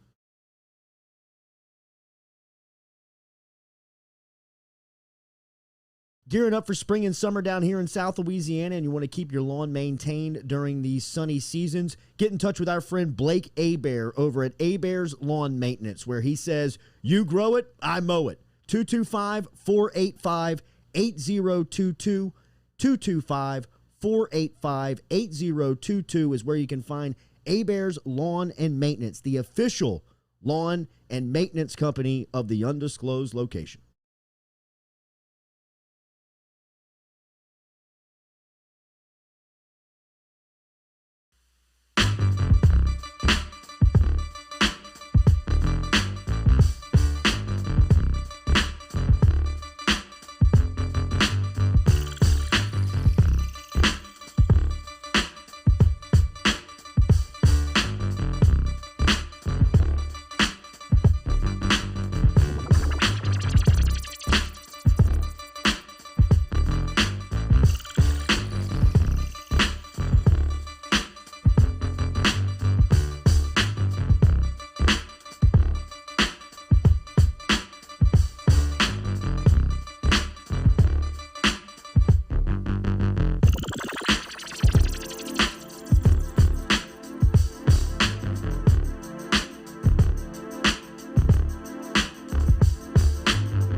Welcome back into a Friday edition of the Jordy Culotta Show. Wrapping it up here this week with a couple of legends here in the UDL as we had Mikie Mahtook in. Mike's still here. And Rohan, as you know, is with us every week here on the Jordy Culotta Show. Compliments of Brian Fletcher Painting. Brian Fletcher Painting got 40 years experience. Remember, great projects like the state capitol, a lot of the old buildings, historic buildings around South Louisiana. Brian Fletcher has been working on. Find Brian Fletcher Painting on Facebook, brianfletcherpainting.com. He's always bringing us Rohan Davey here on the Jordy Culotta Show. Good to see you, Six. What up, what up? How we feeling? Shit, I'm good. Could Yeah? be better, but I'm good. Yeah. LSU going to Kentucky. It feels like a trap game for Kentucky the closer we get here. You not buying that? A trap game for Kentucky? Georgia next weekend, Florida the week last before. weekend. They're still celebrating the Florida win up in LSU is Lexington. the overlook. Yeah. Overlook How about That's that? how far you So can you fall. overlook LSU How now. the Yeah. tables have turned. How the tables have turned. A month ago, we were saying this is a trap game for LSU. Nah. Now this feels like a trap game for Kentucky. How do you Kentucky's feel? not good. How do you feel about the week of preparation going Kentucky into not good? No. Bro, you can't live like that. The way they're living in the turnover differential, that's you're playing with house money. -9 in the turnover stat. Well, they running the ball. Mm-hmm. That's the biggest thing. They running the damn football, and they keeping time of possession. So you turn it over, and then the defense bend but don't break. This shit gonna be tough. You say Yeah. Kentucky not good, but this shit gonna be tough tomorrow. I expect it to be close. Against Kentucky in that environment. I was looking at the Florida game, and just that environment, like, you know, it's almost a culture changer thing going on down there in Kentucky right now. It ain't Derby land no more. That's for sure. Those guys are playing good football. They have a gangster wide receiver. I mean, he's electrifying. He reminded me of that boy that played at Kansas City back in the day. They call it human jukebox. Oh, you talking about Dante Hall? Yeah, Hall. man. He reminded me of him when he get the ball in his hand, baby. He knows how to set up his blocks. He's like a joystick. I mean, it's going to be a battle of the one. Talking about Wandale Robinson? Am I talking about Wandale Robinson? Yes. Yeah, he he's is. electrifying. He's the number one receiver in the SEC right now. But in front of Kayshawn? Yeah, by like 6 yards with like 10 less catches, something like that. Wow. But he's a good player. He's a good player. He does have that quality. As soon as he touches it, his first step is as quick as his 10th. Man, that boy fast as lightning, man. It does look like he's like, It's a water bug. yeah, he's moving out there. I got a water bug, baby. You might see Sage Ryan tomorrow, is what Ogeron says. You've seen Sage Ryan on the 7-on-7 circuit. Sage is a you know what monster. type of player he is. If he plays tomorrow, what is LSU getting him? Well, I mean, you get a top 5 recruit. You get a top 10 recruit, excuse me. You get a guy that's been on campus, so he should know some of what they're doing coverage-wise. You know what his talent is, so you get that. You get that physical player, that physical presence. He's definitely a headbanger. I don't know from this being his first football game what exactly you're going to get out of him. Mm-hmm. You know what I mean? Yeah. So that's yet to be seen. But you know what you're getting when you get as far as the talent and what you're putting on the football field. You're putting a 5-star recruit. They have obviously made an emphasis this week to talk about the run game, trying to improve that, trying to establish that. Have you seen anything that gives you the sense that they can get that going tomorrow? The only thing that gives me the sense of that they talking about it and now is the emphasis, just like what we talked about before the last 2 damn weeks. If you want to try to run the football, make an effort by everybody to run it. You didn't hear them say that before this week. Now we're going to make a concentrated effort to try to run the football. Well, you should have been doing that if you knew the run game was going to be a problem coming into the season, which you probably didn't, but you knew after week 1 it was. So the only way to fix the run game is for everybody to buy in and be all in, including wide receivers blocking, offensive linemen holding their blocks a little bit longer, Coach P's dialing up the plays that these guys know to be successful. So if that's what they mean by we're going to make a concentrated effort, meaning we're going to call the plays now that we think that they can run or what we feel like we can do in the run game, woo, woo, woo. Let's see. Too much criticism on Pete's this week? No? Deservedly so? No, I don't never take no. It's you sign up for it. You sign up to be the head guy of this offense at a Power 5 conference at LSU. Criticism comes with it. When you sign up to be the quarterback at these schools that's on the map every year, criticism comes with it. So, no, not too much criticism. He has to get better, and we're holding his feet. This ain't some place where you just come into, dog, and you could just slide through. Can't learn on the job here. Yeah, this, and if you are, we need to see progress, like major progress. You know what I mean? Like, we not here to sit by and wait and see what you do. And I love Coach Pease as far as the guy that I met, the coach. But I'm talking about as far as now a football coach and getting this thing going to where we wanted to go, being that we are at LSU. Yeah. The quarterback's criticism is very unfair, right? Max Johnson. I don't think that Max is playing awful. You know, Is he playing good though? I think that he's playing solid football. I don't think that he's playing at the level that he wants to, or the coaching staff or anybody wants to. But that's where we are. You know what I mean? Like, that's where we are with them. You can't expect Max to perform a certain way when you have a rookie OC. You have an offensive line that's been playing underachieving and have no semblance of a run game. Yeah. The guy's too young for you to put all that pressure on to say, do this, get us out of this, get us into this protection, get us backside of this route, change this, do this. No, he's not there in where he is in the process of him getting better. You know what I mean? So it's not warranted. If you see him getting better every week as a quarterback and as an offense, you would like to see bigger strides in certain areas. And he's fixed, I think, the biggest thing early on was the protection and not going to the right side. And he admitted that. And I know the kid works hard on that. So I think some of the criticism for him is unwarranted. And I think it's because of where we are as an offense. And not only as an offense, it's where we are as an organization and how everyone is looking at the organization. So you have to now pick at this. We can't no longer keep getting on Coach Orgeron for all the shit that's going on there. So let's nitpick at these kids and what's going on here and why isn't this one playing better and this one playing better. When ultimately you have coaches being paid handsomely to mold and bring these guys and get them up to speed and have them perform at their optimal level. How can they do that with all the distractions going on with your head coach, with all the distractions going on within who's this, who's that? It's just too many distractions. Your O-line's not. It's too many things to just put it all on this kid. You sure? And it's not all on Max. Max has been, every week he's gotten better. And that's all you can ask of a kid that young right now. I'm not saying he's setting the world on fire. But it's definitely not. Max Johnson, in my opinion, is not the biggest problem. Right. I don't even think he's a problem. You know what I mean? He's a kid that's getting better. He needs to get better as far as throwing the downfield ball, keeping the balls in bounds, giving these awesome receivers an opportunity down the field. That's where he has to improve big as far as his play on the field to me.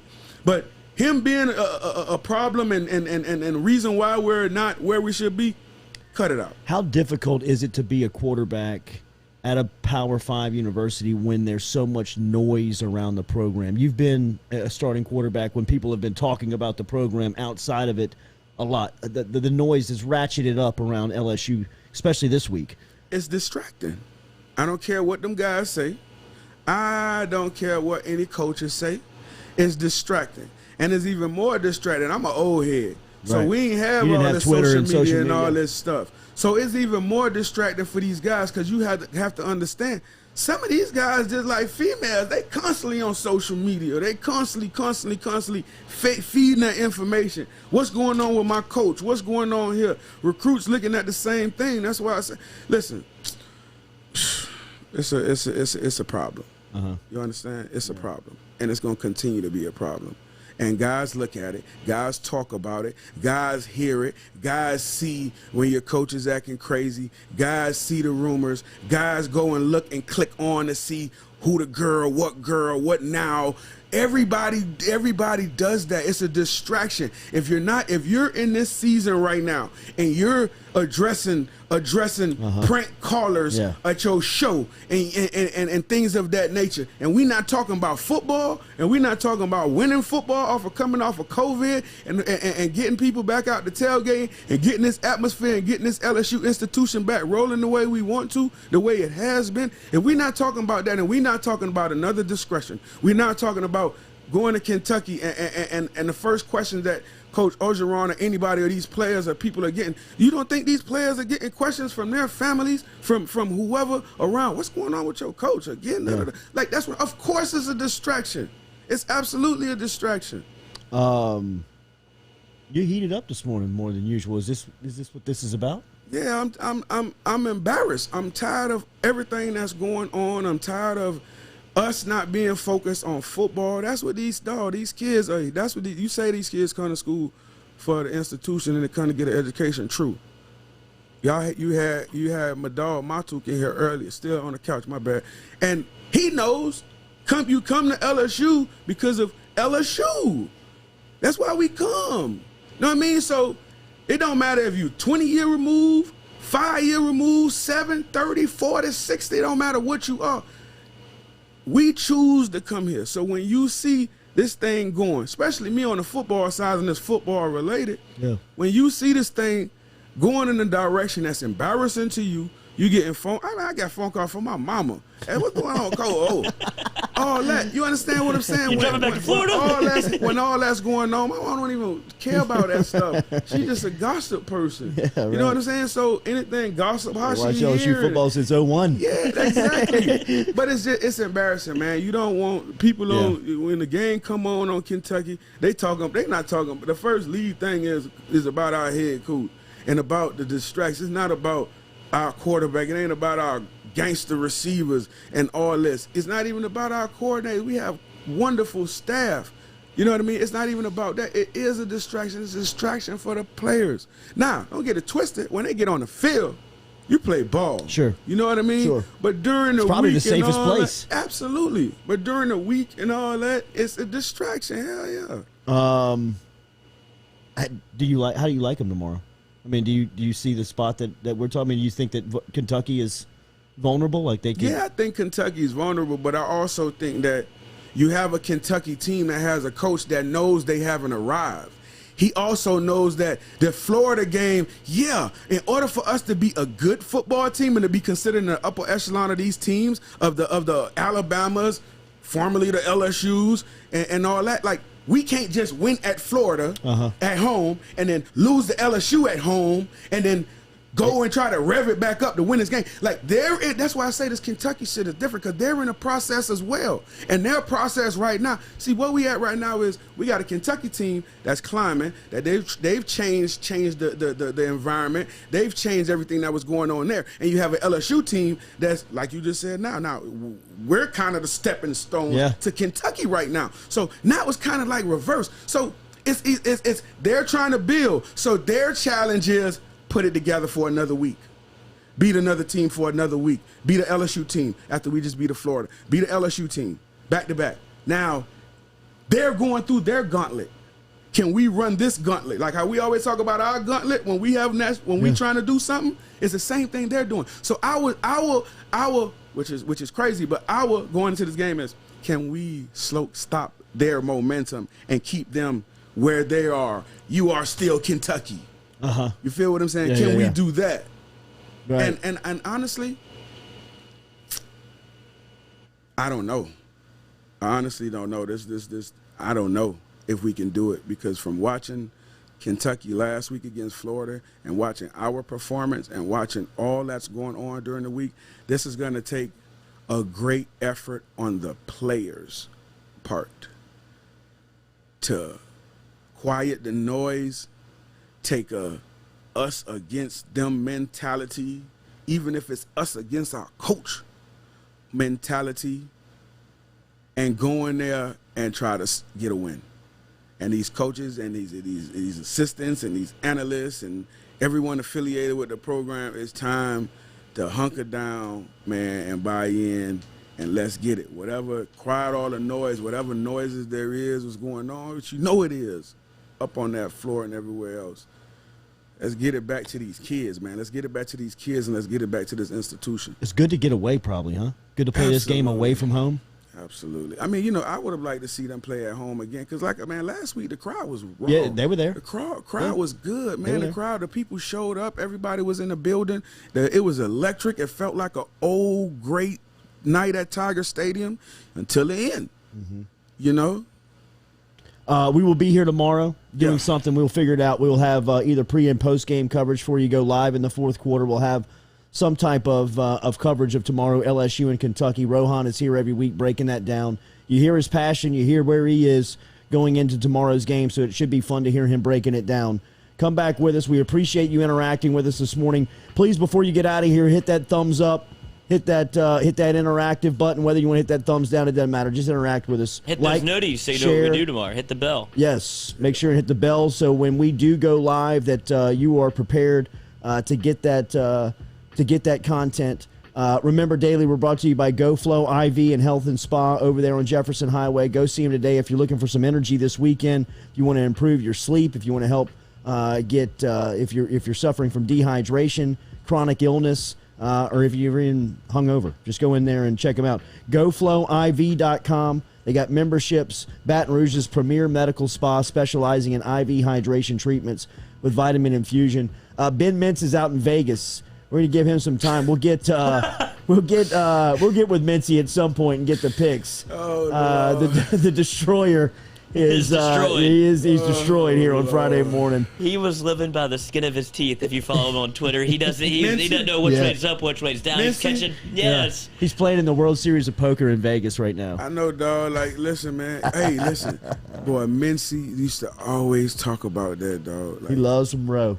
Mincy is my guy. He loves some row. He is gonna tear it up. I cannot wait to see this crazy son go. He is juice, baby. He is without the juice. Bro, good to see you, baby. Yeah, he's off that juice. Off that juice. Natural.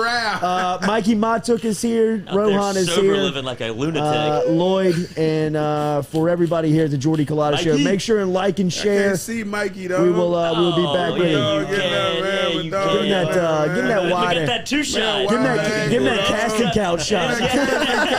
How badly do you want the shot? There is no job.